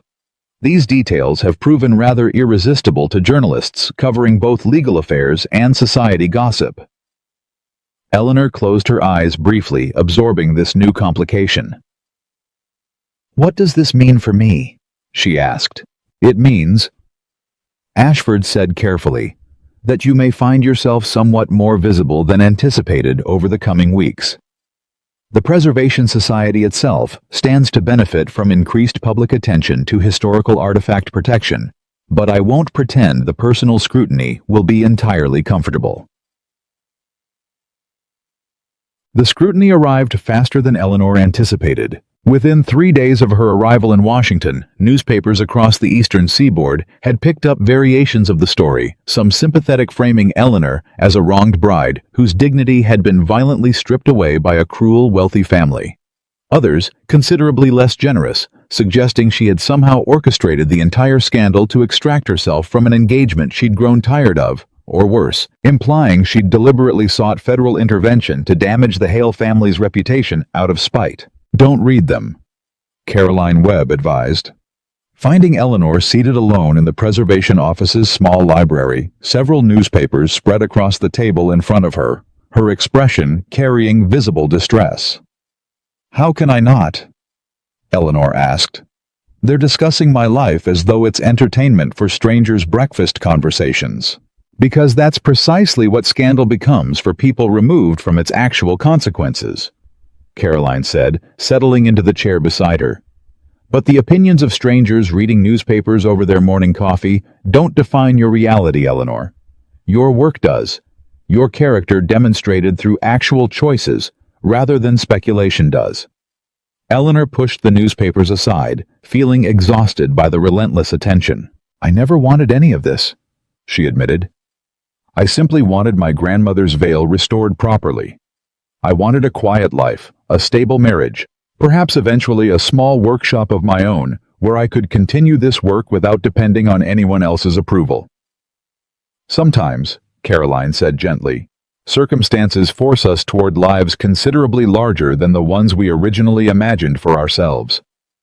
A week into her new position, Eleanor received an unexpected letter, the handwriting immediately recognizable, despite months of separation. She opened it with trembling hands, finding Jonathan's familiar script filling several pages, his words carrying an urgency she had not heard from him since their earliest courtship. "Eleanor, I understand I have no right to write to you after everything that's happened, after everything I failed to do when it mattered most. But I find myself unable to remain silent while watching newspapers twist your character into something unrecognizable, while my own family continues attempting to paint you as some calculating villain, rather than acknowledging the cruelty that drove this entire situation. I testified yesterday before the preliminary hearing regarding Margaret and Lydia. I told the complete truth about the veil, about their deliberate destruction of it, about my own failure to protect you when you needed defending most. My father is furious. My mother hasn't spoken to me since. I don't expect this letter to change anything between us. I understand perhaps more clearly now than ever before that what we had cannot simply be repaired through apology alone. But I needed you to know that I'm finally doing what I should have done from the very beginning, choosing what's right over what's comfortable. I hope Washington brings you everything Virginia failed to provide. Jonathan. Eleanor read the letter twice, feeling a complicated tangle of emotions she struggled to fully untangle, relief that he had finally testified, honestly lingering hurt that it had taken federal intervention to force that honesty, and underneath both a quiet, surprising sense of closure she hadn't expected to feel so completely. She folded the letter carefully and placed it in her desk drawer, recognizing it for what it was. Not an invitation to reconciliation, but simply an acknowledgement, finally, of truth that should have been spoken weeks earlier. The preliminary hearing for Margaret and Lydia Hale concluded 3 weeks later, the verdict arriving via official correspondence delivered directly to Eleanor's small Washington apartment. She read the document, slowly absorbing each careful legal phrase. Both sisters had been found guilty of deliberate destruction of federally protected property. Rather than imprisonment, the court had imposed substantial fines alongside mandatory community service, specifically working under direct supervision within historical preservation efforts for a period of 2 years. Learning firsthand the value of the heritage they had so carelessly destroyed, Eleanor felt a strange mixture of satisfaction and something closer to bittersweet resolution reading the verdict. Not quite vindication, not entirely justice in the way she might have once imagined wanting, but something that felt appropriately proportional to what had actually occurred. "How do you feel?" Caroline asked, finding Eleanor still holding the letter that evening, staring out the window of the small apartment the preservation office had arranged for her. "Strange," Eleanor admitted. "I spent weeks wanting them to understand consequence, wanting them to feel even a fraction of the powerlessness I felt watching them destroy something irreplaceable. Now that it's happened, I feel less triumphant than I expected." "Justice rarely feels triumphant," Caroline observed. It simply feels necessary. The satisfaction when it comes tends to arrive later gradually as you watch yourself building something new from what remained after the destruction. Eleanor considered this watching evening settle over the unfamiliar Washington streets outside her window. I think, she said slowly, I'm finally ready to begin building that.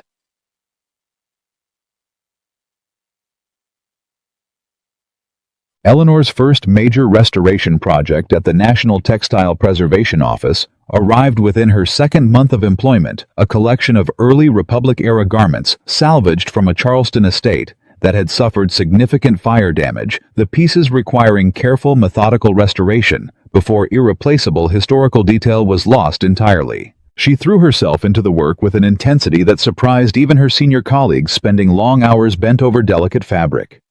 Her hands moving with the same careful precision she had once applied to her grandmother's veil, except now surrounded by colleagues who understood implicitly why such precision mattered. You have remarkable instincts, Ashford observed one afternoon, watching her carefully reconstruct a damaged embroidery pattern that had stumped two previous restorers. How did you develop such intuitive understanding of period-appropriate techniques? My grandmother taught me, Eleanor said. She used to say that fabric remembers everything, every hand that touched it, every moment it witnessed, every story woven into its construction. You simply have to learn how to listen carefully enough to hear what it's telling you. That's a beautiful philosophy, Ashford said. It's also practical, Eleanor replied. Understanding the emotional weight behind a piece often reveals technical details about its construction that pure academic study sometimes misses. Ashford studied her with renewed appreciation. I believe, Miss Whitaker, that you may prove to be precisely the kind of director this office requires for its expanding restoration efforts. Eleanor's hands paused mid-stitch. Director, our current restoration director plans retirement within the coming year, Ashford explained. Given your demonstrated skill, along with the genuine philosophy you bring to preservation work, I believe you'd be exceptionally well-suited to assume that position when the opportunity arrives. Eleanor absorbed this unexpected possibility, feeling something unfamiliar bloom within her chest. Genuine professional ambition, separate entirely from any relationship or marriage or social standing she had once believed defined her worth. I would be honored to be considered, she said. Months passed, the Washington seasons shifting from summer's oppressive heat through autumn's gradual cooling. Eleanor settling into a rhythm of meaningful work and growing professional recognition that felt entirely foreign compared to the precarious existence she had known in Philadelphia or the suffocating erasure she had endured during her brief engagement to Jonathan Hale. She received occasional updates regarding the Hale family through Preservation Society colleagues who maintained connections throughout Virginia society. News that Mr. Hale's shipping business had suffered considerable reputational damage following the scandal that several business partners had quietly withdrawn from previous agreements once the federal case became public knowledge, that Margaret and Lydia's mandatory community service had proven considerably more humbling than either sister had anticipated. Jonathan, she learned, had relocated entirely to Boston, distancing himself from his family's diminished social standing in Virginia, apparently attempting to rebuild some independent reputation separate from the scandal that had consumed his family's name. Eleanor felt surprisingly little when receiving this information, not satisfaction exactly, nor genuine sympathy, but a quiet, settled neutrality that felt like genuine healing rather than suppressed resentment. You seem different lately, Caroline observed one evening the two women sharing dinner at a small restaurant near the preservation office, a friendship having developed naturally between them throughout the preceding months. Different how? Lighter, Caroline said. Settled somehow, in a way you weren't when you first arrived here. Eleanor considered this, recognizing the truth in Caroline's observation. I think, she said slowly, I spent so many years believing my worth depended on whether someone else recognized it.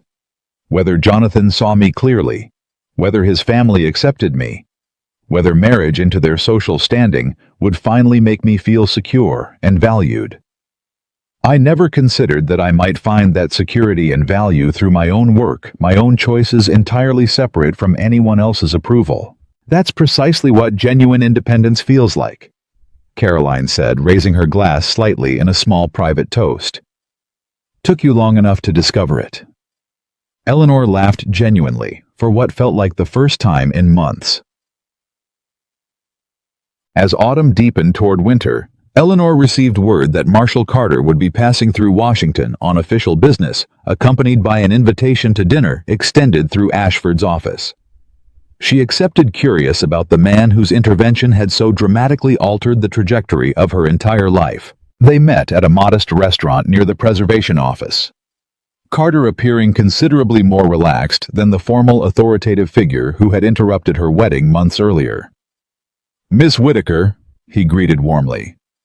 "I confess I've followed your progress with considerable interest since our last meeting. I owe you a debt I'm not certain I can adequately repay," Eleanor said.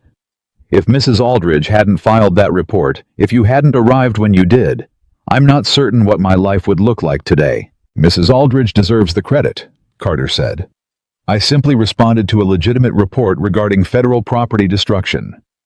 Though I'll admit the circumstances surrounding that particular case proved considerably more compelling than typical preservation violations I usually investigate." "How so?" Carter studied her for a moment before answering. "Most cases I investigate involve simple negligence, families failing to properly store or protect historical items through carelessness rather than malice. Your situation was different. Deliberate destruction witnessed firsthand, occurring specifically because two women resented your presence in their family. That kind of calculated cruelty deserved more than a simple fine and quiet resolution. You could have allowed the Hale family's lawyers to negotiate a private settlement," Eleanor observed. "Many federal authorities might have accepted that resolution rather than pursuing formal prosecution." "I could have," Carter agreed. "But I've spent considerable years watching wealthy families believe themselves immune to genuine consequence, watching their lawyers negotiate away accountability through generous settlements that conveniently silence anyone inconvenient enough to demand actual justice. I found myself unwilling to allow that pattern to continue unchallenged in your particular case." Eleanor felt something warm and grateful settle through her chest. "Why my case specifically?" Carter considered the question seriously before answering. "Perhaps because watching you stand at that altar bareheaded after your veil's destruction, refusing to show the satisfaction your tormentors clearly wanted to extract from you. That struck me as someone who deserved an advocate willing to ensure her dignity received proper protection, even when her own fiancé apparently couldn't be bothered to provide it." Eleanor felt unexpected emotion rising in her throat. Gratitude mixing with lingering hurt from Jonathan's failure, all of it tangling together into something she struggled to fully articulate. "Thank you," she finally managed, "for seeing what needed protecting, even when everyone closest to me failed to recognize it." "You're entirely welcome, Miss Whitaker," Carter said, his expression carrying genuine warmth. "Though I suspect, given everything you've built here in Washington over these past months, you would have found your way toward exactly this success regardless of my involvement. I simply helped clear away obstacles that never should have existed in the first place." Carter's words stayed with Eleanor long after he departed Washington, settling into something she carried quietly through the following weeks. As winter arrived in earnest frost, gathering on the office windows each morning, the Preservation Society's workload shifting toward indoor restoration projects that kept her hands busy and her mind mercifully occupied. She had nearly convinced herself the Hale family belonged entirely to her past, a closed chapter. Painful but finished when the letter arrived that shattered that fragile peace entirely. It came not from Jonathan, not from Mrs. Hale, but from a Richmond attorney. Eleanor had never heard of the formal letterhead, immediately setting her nerves on edge before she'd even broken the seal. "Dear Miss Whitaker, I write on behalf of Margaret Hale Pearson regarding matters arising from her completed community service obligations. Mrs. Pearson wishes to arrange a meeting at your earliest convenience to discuss a matter of considerable urgency concerning your testimony during the original federal proceedings." Eleanor read the letter 3 times, her stomach tightening with each pass. Margaret Hale Pearson. Married apparently in the months since Eleanor had last seen her, though married to whom the letter didn't specify, and the omission felt deliberate, somehow calculated to reveal as little as possible, while demanding everything. What could she possibly want? Caroline asked that evening, reading the letter over Eleanor's shoulder, in the small apartment they now shared, Caroline having moved in months earlier, when her own lodging arrangement fell through. "I don't know," Eleanor admitted. "But I don't trust it." Margaret never did anything without calculating exactly what she stood to gain.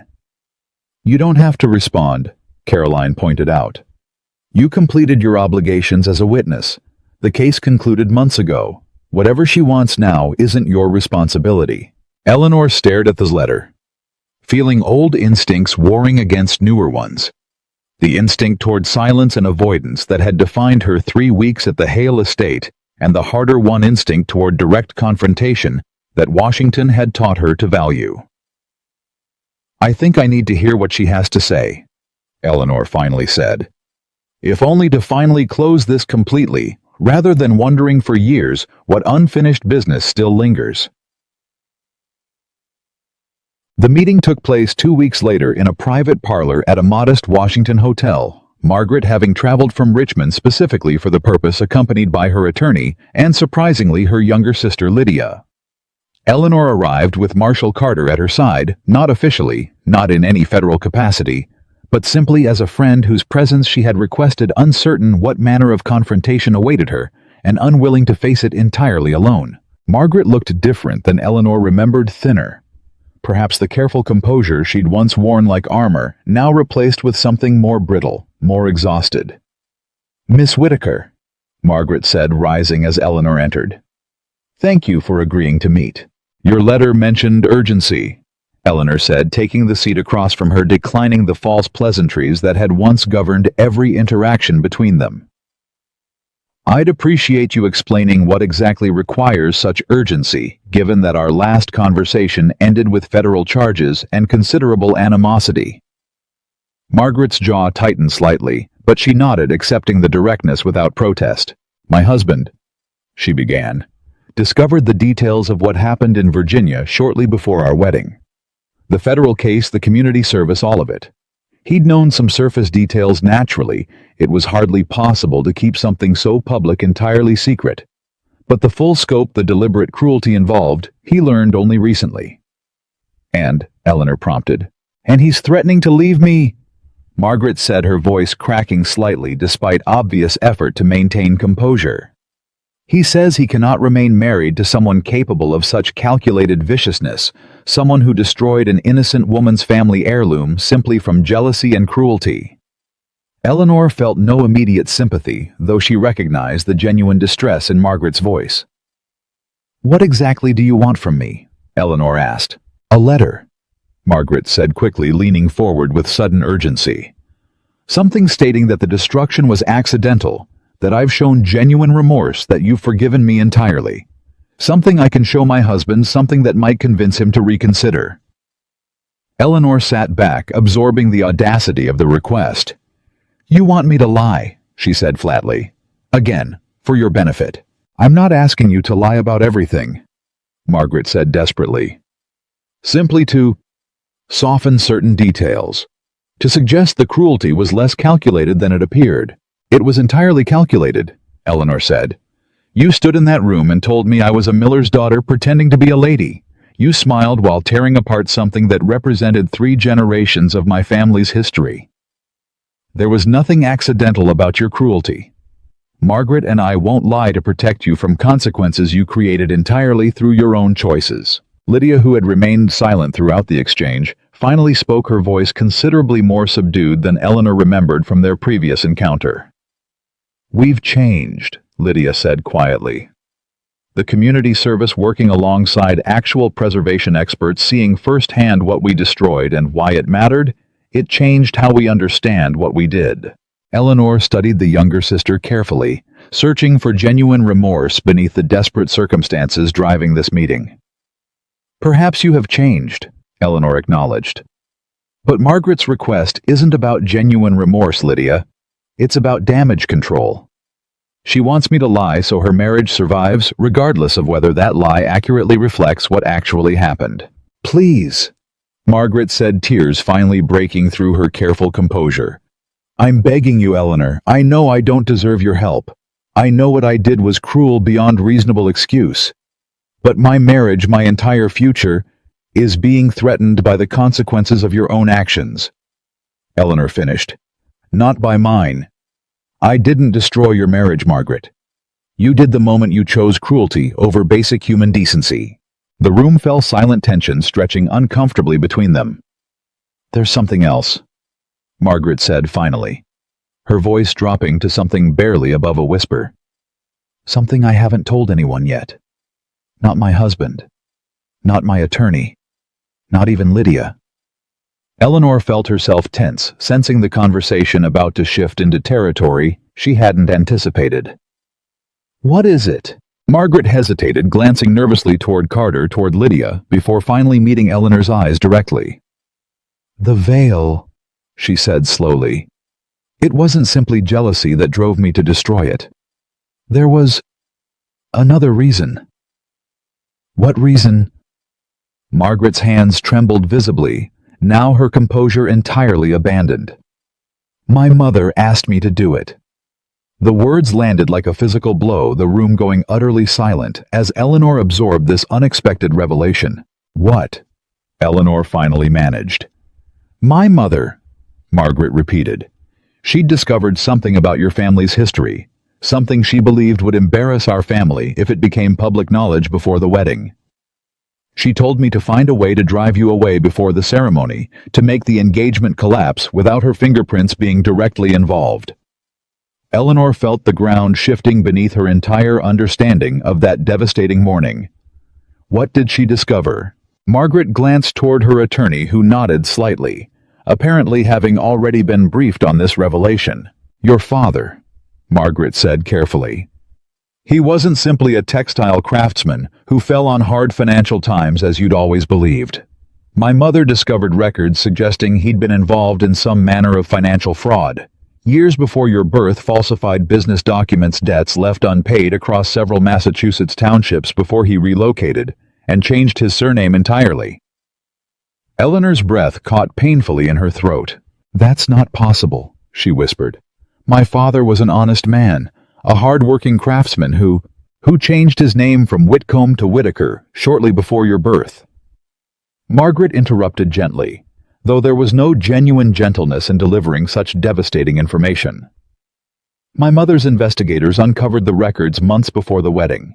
She panicked, believing the connection to our family's business reputation, should it become public, would prove catastrophic to our father's shipping contracts. Eleanor sat frozen, feeling decades of assumed family history crumbling beneath this unexpected revelation. So she instructed you to destroy my veil, Eleanor said slowly, piecing together the calculated cruelty with new devastating context. Not simply from jealousy or class prejudice, but specifically to drive me away before the truth about my father could become public knowledge and somehow connect back to your family's reputation. Yes, Margaret confirmed quietly. And Jonathan? Did he know? No, Margaret said quickly. Jonathan knew nothing about this. My mother kept the information entirely between herself and me, believing I would simply manufacture some other reason for our cruelty that wouldn't reveal her actual motivation. Eleanor turned toward Carter, searching his expression for guidance through this sudden, overwhelming complication. Is this verifiable? She asked him directly. These claims about my father. Carter's expression carried careful neutrality, though Eleanor could see him processing the legal implications rapidly. If such records exist, they could certainly be investigated. Though I'd caution against accepting Mrs. Pearson's account without independent verification, particularly given her evident motivation for sharing information that might somehow shift blame away from her own deliberate cruelty. Why are you telling me this now? Eleanor asked Margaret directly. What do you gain from revealing your mother's involvement? Margaret's expression turned bitter, something genuine finally breaking through her desperate performance. Because she's the one who should have faced consequences, not me. I was simply following her instructions, terrified of disappointing her, terrified of losing my place within this family if I refused. She manipulated me into destroying your veil while remaining entirely protected from any federal investigation herself. That doesn't excuse what you did, Eleanor said. You chose to obey her instructions. You chose the manner of cruelty, the specific words you used while tearing apart something irreplaceable. Your mother's manipulation doesn't erase your own agency in carrying out that destruction. I know, Margaret whispered. I know that now, but I needed you to understand the full truth, regardless of what it means for my own circumstances. Eleanor left the meeting hours later, her mind reeling from the unexpected revelation, Carter walking silently beside her through Washington's darkening streets as she struggled to process everything she'd learned. Do you believe her? Carter finally asked. I don't know what to believe anymore, Eleanor admitted. Everything I thought I understood about my own family history, about my father's past, about the actual reasons behind that morning's cruelty, it's all suddenly uncertain. We can investigate the claims about your father, Carter offered. If records exist regarding a name change, regarding alleged fraud in Massachusetts federal archives, should be able to confirm or deny their existence relatively quickly. And if it's true, Eleanor asked, her voice carrying genuine fear now. If my father truly committed fraud, changed our family's name to escape consequences, built our entire identity on a foundation of deception. Carter considered the question carefully before answering. Then you'll need to decide how that information changes your understanding of your own history, Eleanor. But I'd remind you, whatever your father may or may not have done decades before, your birth doesn't define your own character, your own choices, your own demonstrated integrity throughout this entire ordeal. Eleanor absorbed this feeling some measure of calm return amid the storm of uncertainty. I need to know the truth, she finally said, regardless of what it reveals. The investigation took nearly 3 weeks. Carter, utilizing federal resources to trace records across Massachusetts townships, eventually uncovering documentation that painted a considerably more nuanced picture than Margaret's dramatic revelation had suggested. Your father's situation was more complicated than either fraud or innocence, Carter explained, meeting Eleanor in the preservation office's private study to deliver his findings. He did change his surname from Whitcomb to Whitaker. That part is accurate. But the circumstances weren't criminal fraud exactly. Then what were they? Your father co-signed a business loan with his own father, your grandfather, to expand their textile operation in Massachusetts.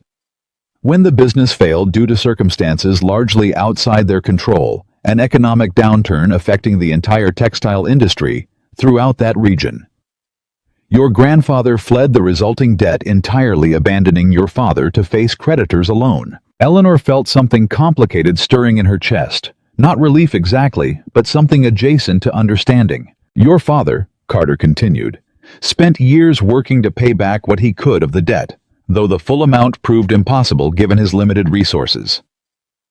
Eventually, facing continued harassment from creditors who refused to distinguish between his debt and his father's abandonment, he relocated to Philadelphia and adopted his mother's maiden name, Whitaker, hoping to build a new life, free from circumstances he hadn't actually created himself. So he wasn't a criminal, Eleanor said slowly. He was a man trying to escape his own father's irresponsibility. Precisely, Carter confirmed. Mrs. Hale's investigators apparently uncovered the surface details, the name change, the unpaid debts, without fully understanding the actual circumstances behind them. She assumed the worst, believing the connection alone would prove embarrassing regardless of the deeper truth. Eleanor felt tears finally breaking through her carefully maintained composure, though these tears carried something different than the devastation she'd experienced months earlier, something closer to vindication, to relief, to finally understanding her own family's history with complete clarity rather than assumption. My father was protecting our family, she said, not deceiving anyone, simply trying to build something honest after his own father's failures. It appears that way, Carter confirmed gently. Eleanor wrote to her mother that evening, carefully explaining everything she'd learned, uncertain how her mother would respond to decades-old secrets suddenly surfacing through such unexpected circumstances. Her mother's response arrived 2 weeks later, the familiar handwriting carrying both relief and lingering grief. Eleanor, I wondered for years whether this history would eventually surface. Your father carried tremendous shame regarding his own father's abandonment, believing somehow that changing our name represented dishonesty, rather than simply protecting our family from circumstances entirely beyond our control. He passed before you were old enough to understand these complications, and I made the difficult choice to let that history remain buried rather than burden you with shame that was never rightfully yours to carry. I'm sorry you learned the truth through such painful circumstances, but I hope now that you understand completely. You can find peace, knowing your father's choices reflected resilience and integrity, not the deception others apparently assumed. Eleanor read the letter multiple times, feeling old grief mixing with new understanding, finally comprehending fully the man her father had been. Not perfect, not without complicated history, but fundamentally honest in his efforts to build something stable, despite circumstances that would have broken many others entirely.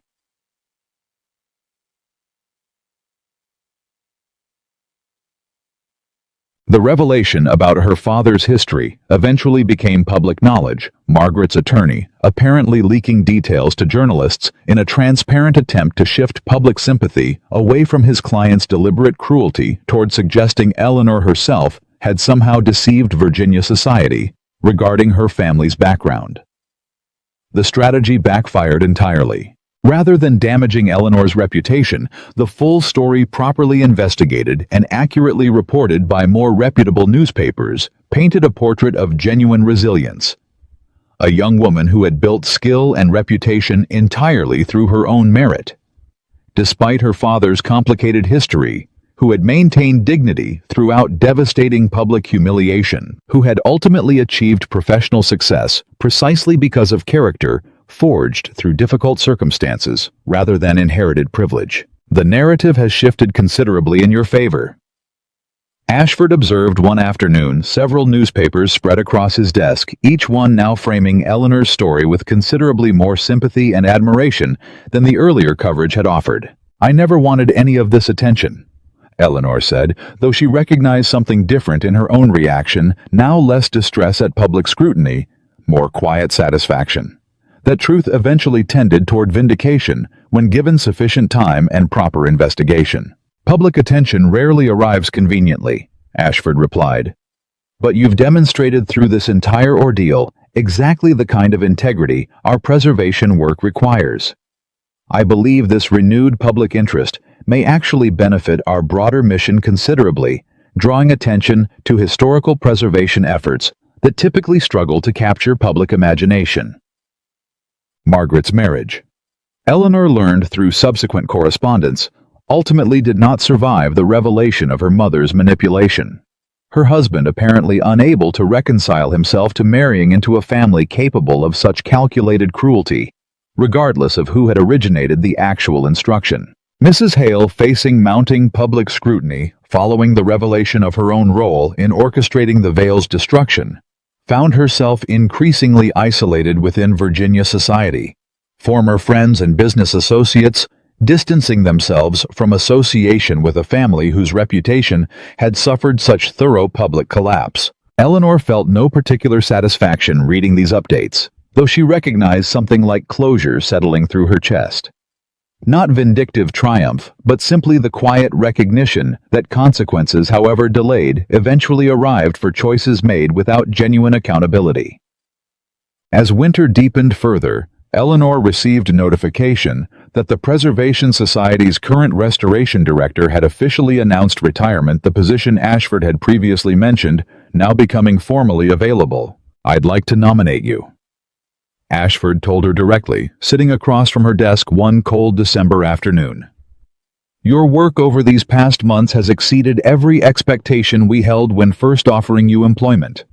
Your technical skill combined with the genuine philosophy you bring to preservation work makes you precisely the candidate this office requires. Eleanor felt overwhelming gratitude mixing with genuine nervousness at the prospect. I'm honored, she said, though I confess some uncertainty whether I possess sufficient experience for such significant responsibility. Experience can be developed, Ashford replied. Character and instinct, the qualities you've demonstrated throughout this entire difficult year, prove considerably harder to teach. I have complete confidence you'll excel in this position. Eleanor accepted the nomination, feeling the weight of genuine professional achievement settling into something that felt entirely earned, built through her own demonstrated skill and integrity, rather than inherited privilege or marriage into prominent social standing.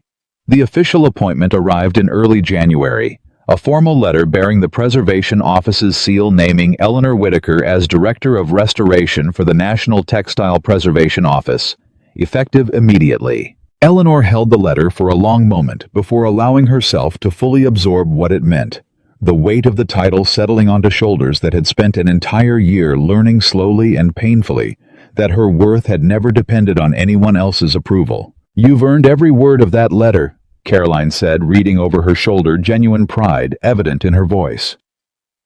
"I remember the woman who arrived here last summer, carrying nothing but a torn fragment of veil and considerable uncertainty about her own future. Look at you now." "I couldn't have arrived here alone," Eleanor said. "You, Ashford, Carter, Mrs. Aldridge, all of you saw something in me I'd nearly forgotten existed. We simply recognized what was always there," Caroline corrected gently. "We didn't create your skill or your resilience, Eleanor. We just refused to let circumstances obscure it any longer." Her first official act as director involved expanding the Preservation Society's outreach efforts beyond Washington, establishing satellite operations in Philadelphia, Charleston, and after considerable internal deliberation, Richmond itself, despite the complicated history that location carried for her personally. "Are you certain about Richmond?" Ashford asked during their planning meeting, his expression carrying genuine concern. "Given everything that occurred in Virginia, I'd understand entirely if you preferred avoiding that particular region."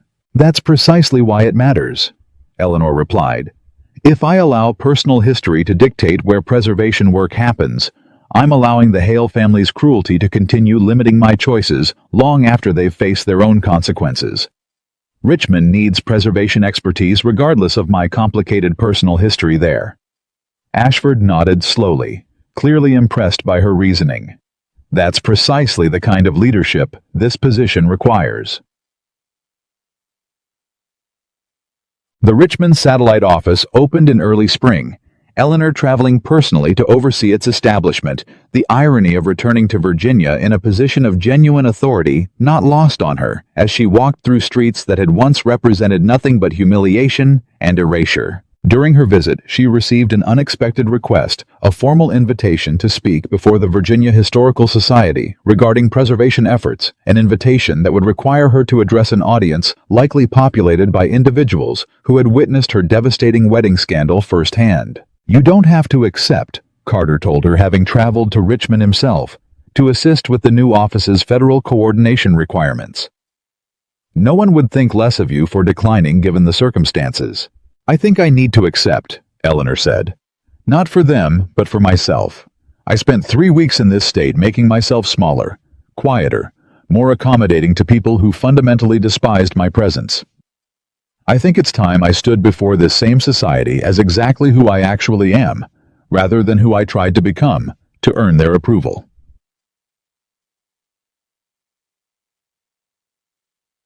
The evening of her address arrived with considerable nervousness, fluttering beneath Eleanor's composed exterior, the Historical Society's grand hall filling with Virginia's prominent families, many of whom she recognized immediately upon entering, had attended her aborted wedding ceremony nearly a year earlier. She scanned the gathering crowd and felt her breath catch slightly upon recognizing Mrs. Hale, seated near the back, considerably more subdued than Eleanor remembered her once confident posture, now carrying visible weight from months of social isolation and diminished standing. Jonathan, she noted with surprise, was also present, seated several rows from his mother, their distance from each other suggesting estrangement that had apparently deepened considerably since his honest testimony months earlier.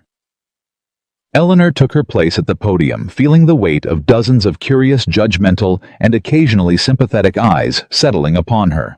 "Thank you for the invitation to address this distinguished gathering." She began, her voice carrying steady confidence, despite the considerable history weighing upon this particular room.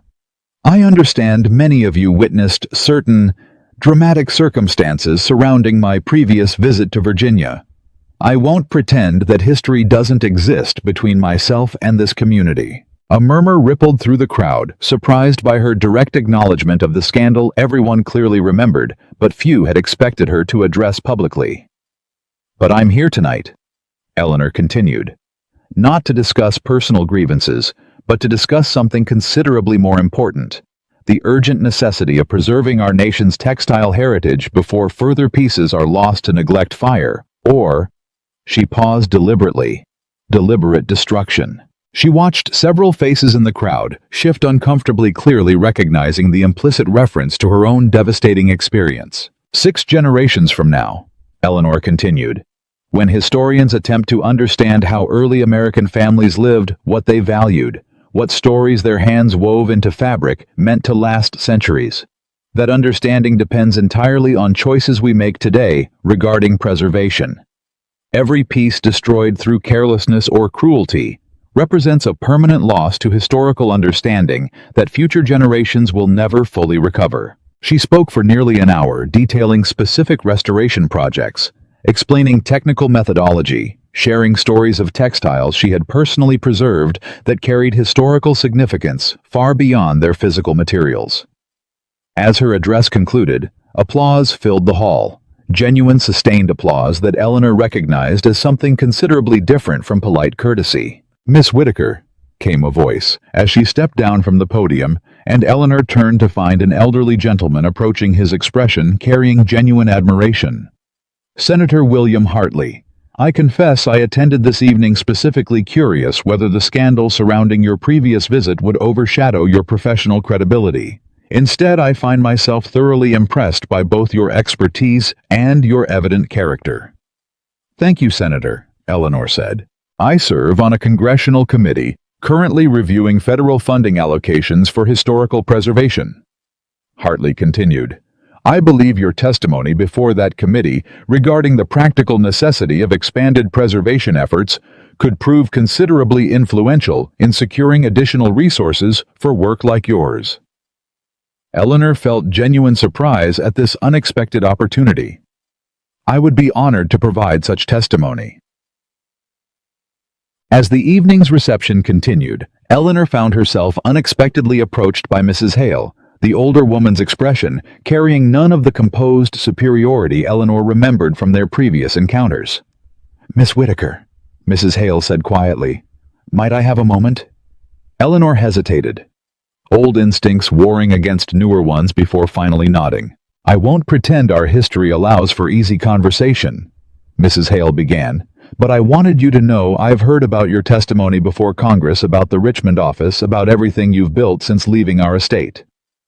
"Why does that concern you?"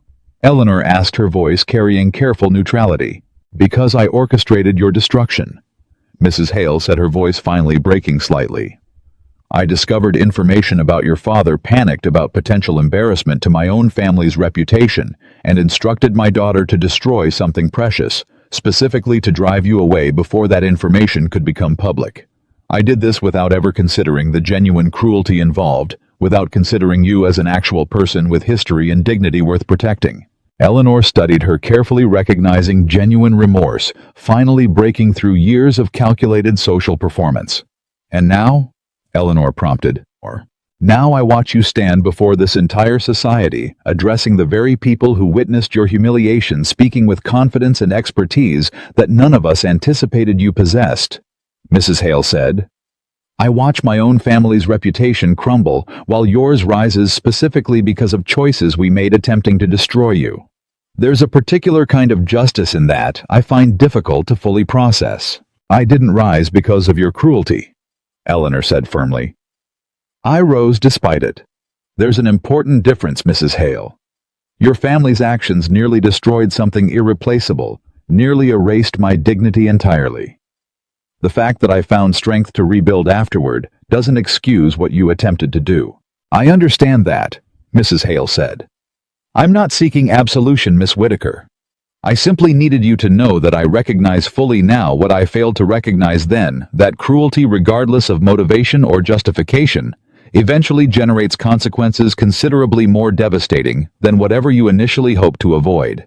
Eleanor absorbed this acknowledgement, feeling something complicated settling through her chest. Not forgiveness exactly. Not yet. But perhaps the beginning of genuine closure. "I hope you find whatever peace remains available to you," Eleanor said finally. "But I won't pretend our history allows for friendship, Mrs. Hale. Some bridges once burned thoroughly enough simply cannot be rebuilt." Mrs. Hale nodded slowly, accepting this boundary without protest before quietly withdrawing from the conversation. Jonathan approached shortly afterward, his expression carrying visible nervousness as he navigated the crowded reception toward where Eleanor stood near the room's edge. "You were remarkable tonight," he said simply. "Thank you. I've followed your career through newspapers," Jonathan continued. "The Richmond office, the upcoming congressional testimony, you've built something genuinely extraordinary from circumstances that nearly destroyed you entirely." "I built it myself," Eleanor said, not unkindly, but with quiet firmness.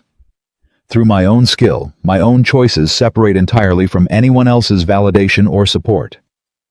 Jonathan absorbed this something like genuine respect, mixing with lingering regret in his expression. "I think about that morning often," he admitted. "About the choice I made, choosing my family's comfort over your dignity. I've spent the past year trying to understand how I allowed myself to fail someone I genuinely cared for so completely." "Have you found understanding?" Eleanor asked, genuinely curious despite herself. "I think," Jonathan said slowly, "I spent my entire life prioritizing comfort over conviction, choosing whatever path required least resistance, rather than whatever path actually aligned with my genuine values. That morning simply revealed a pattern I'd been avoiding acknowledging for years. And now I'm trying to build something different," Jonathan said. "I've relocated to Boston, started my own shipping venture entirely separate from my father's business, attempting to build success based on my own merit rather than inherited privilege and family connections." Eleanor felt something unexpected. Not romantic longing, that particular feeling had genuinely faded entirely. But perhaps something closer to hope that Jonathan might eventually become someone capable of genuine integrity, separate from the man who had failed her so completely a year earlier. "I wish you success in that endeavor," Eleanor said sincerely. "Is there any possibility," Jonathan began carefully, "that we might eventually—" "No," Eleanor interrupted gently but firmly. "Jonathan, I genuinely hope you build a meaningful life separate from your family's complicated legacy. But what we had cannot be reconstructed. I'm not the same woman who arrived at your family's estate believing marriage represented the only path toward security and worth. I've discovered considerably more substantial foundations for that worth through my own work, my own choices."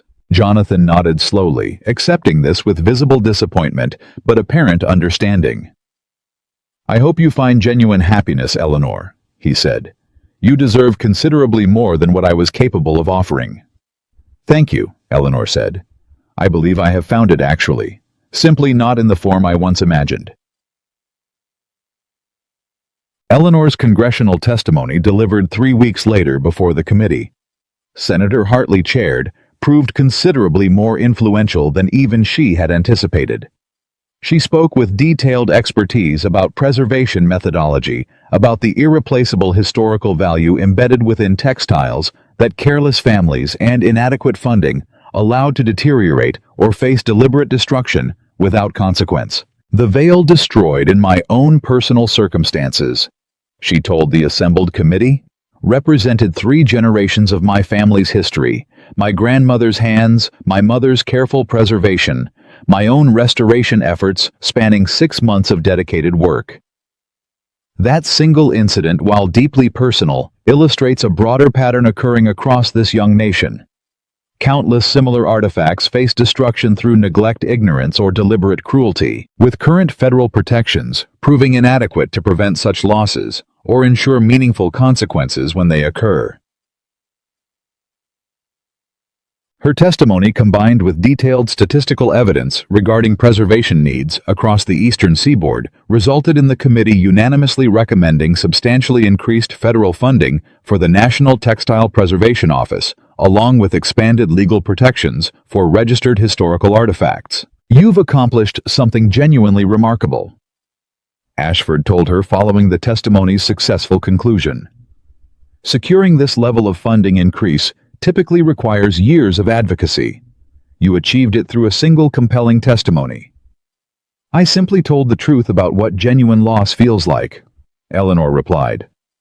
"Apparently, that truth carried more weight than I initially anticipated." As summer approached once more, nearly a full year since the devastating morning that had irrevocably altered Eleanor's entire life trajectory, she found herself reflecting on the considerable distance she had traveled, not merely geographically from Virginia to Washington and back again, but emotionally and professionally, from a woman whose worth depended entirely on others' approval towards someone who had built genuine security through her own demonstrated skill and unwavering integrity. She returned to Philadelphia briefly that summer, visiting her mother, who had relocated to a modest but comfortable home. Eleanor's increased salary now allowed her to provide. "You seem different," her mother observed during their visit, echoing Caroline's earlier sentiment from months before. "Stronger somehow. More certain of yourself than I've ever witnessed. I think I finally understand something I spent years failing to recognize," Eleanor said. "My worth was never dependent on marriage, on social acceptance, on anyone else's validation. It existed entirely within my own skill, my own choices, my own resilience through difficult circumstances." "Your grandmother would be proud," her mother said quietly. She always believed Whitaker women carried strength considerably deeper than circumstances might suggest. Eleanor thought of the torn veil fragment she still kept carefully preserved, now displayed prominently in her Washington office, rather than hidden away as a symbol of shame or loss. "I've been thinking," Eleanor said, "about commissioning a new piece. Something that incorporates the surviving fragments from grandmother's veil into an entirely new design, not attempting to recreate what was destroyed, but creating something different that honors both the loss and everything I've built since." Her mother smiled, genuine warmth filling her expression. "I think that sounds exactly right." The new piece, completed over several careful months, became something Eleanor considered her most personally significant restoration project. Not a wedding veil this time, but a wall hanging, incorporating the surviving lace fragments alongside newer fabric. The design itself representing continuity through transformation, history honored through evolution rather than rigid preservation alone. She displayed it prominently within the Preservation Office's main hall, where visitors and staff alike could observe the careful integration of old and new fragile lace patterns from her grandmother's original work, interwoven with sturdier, more contemporary fabric that ensured the piece's longevity for generations beyond her own lifetime. "It's remarkable," Caroline observed, examining the completed work with genuine admiration. "You've taken something destroyed through cruelty and transformed it into something considerably more meaningful than the original could have ever represented alone. That's rather the entire philosophy behind preservation work," Eleanor replied.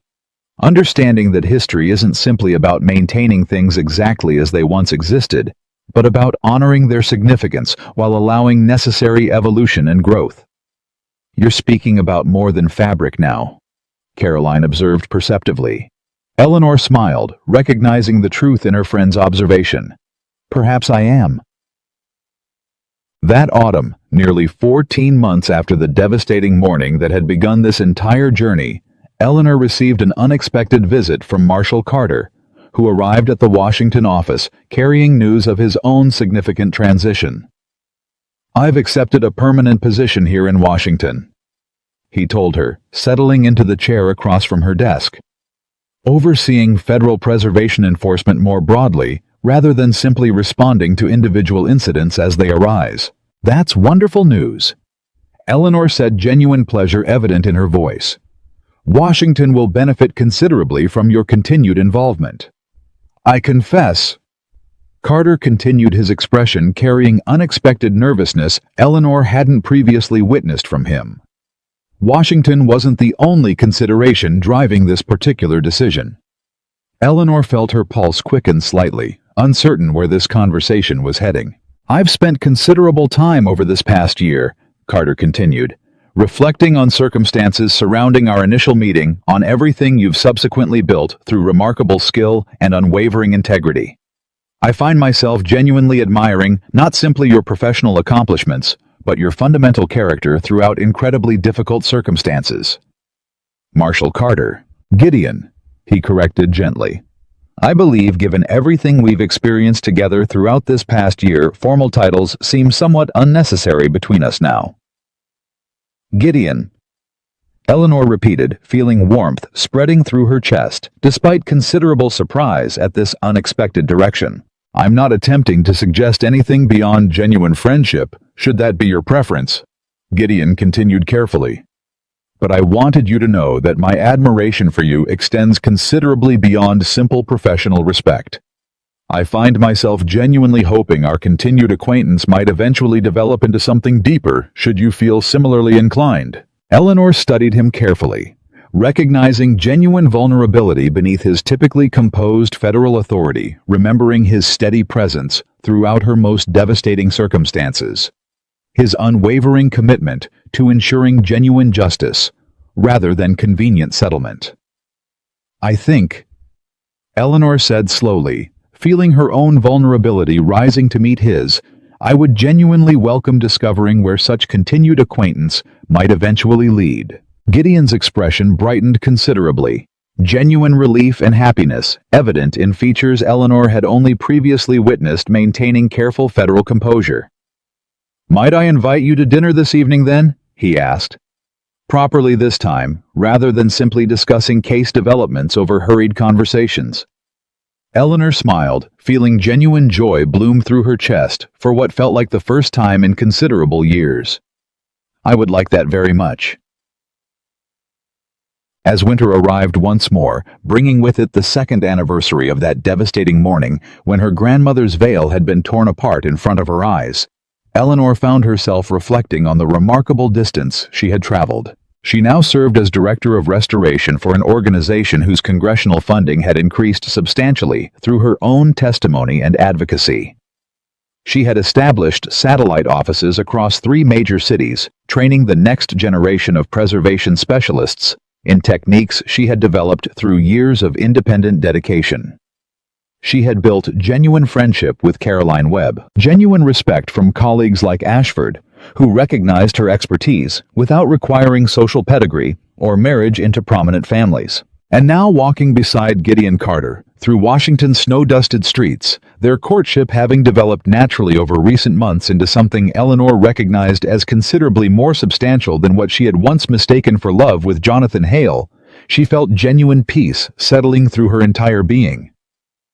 "You're quiet," Gideon observed, noticing her contemplative expression. "I'm thinking about everything that's happened since that morning," Eleanor admitted. "How devastating it felt at the time, how completely it seemed to destroy everything I believed my future would contain.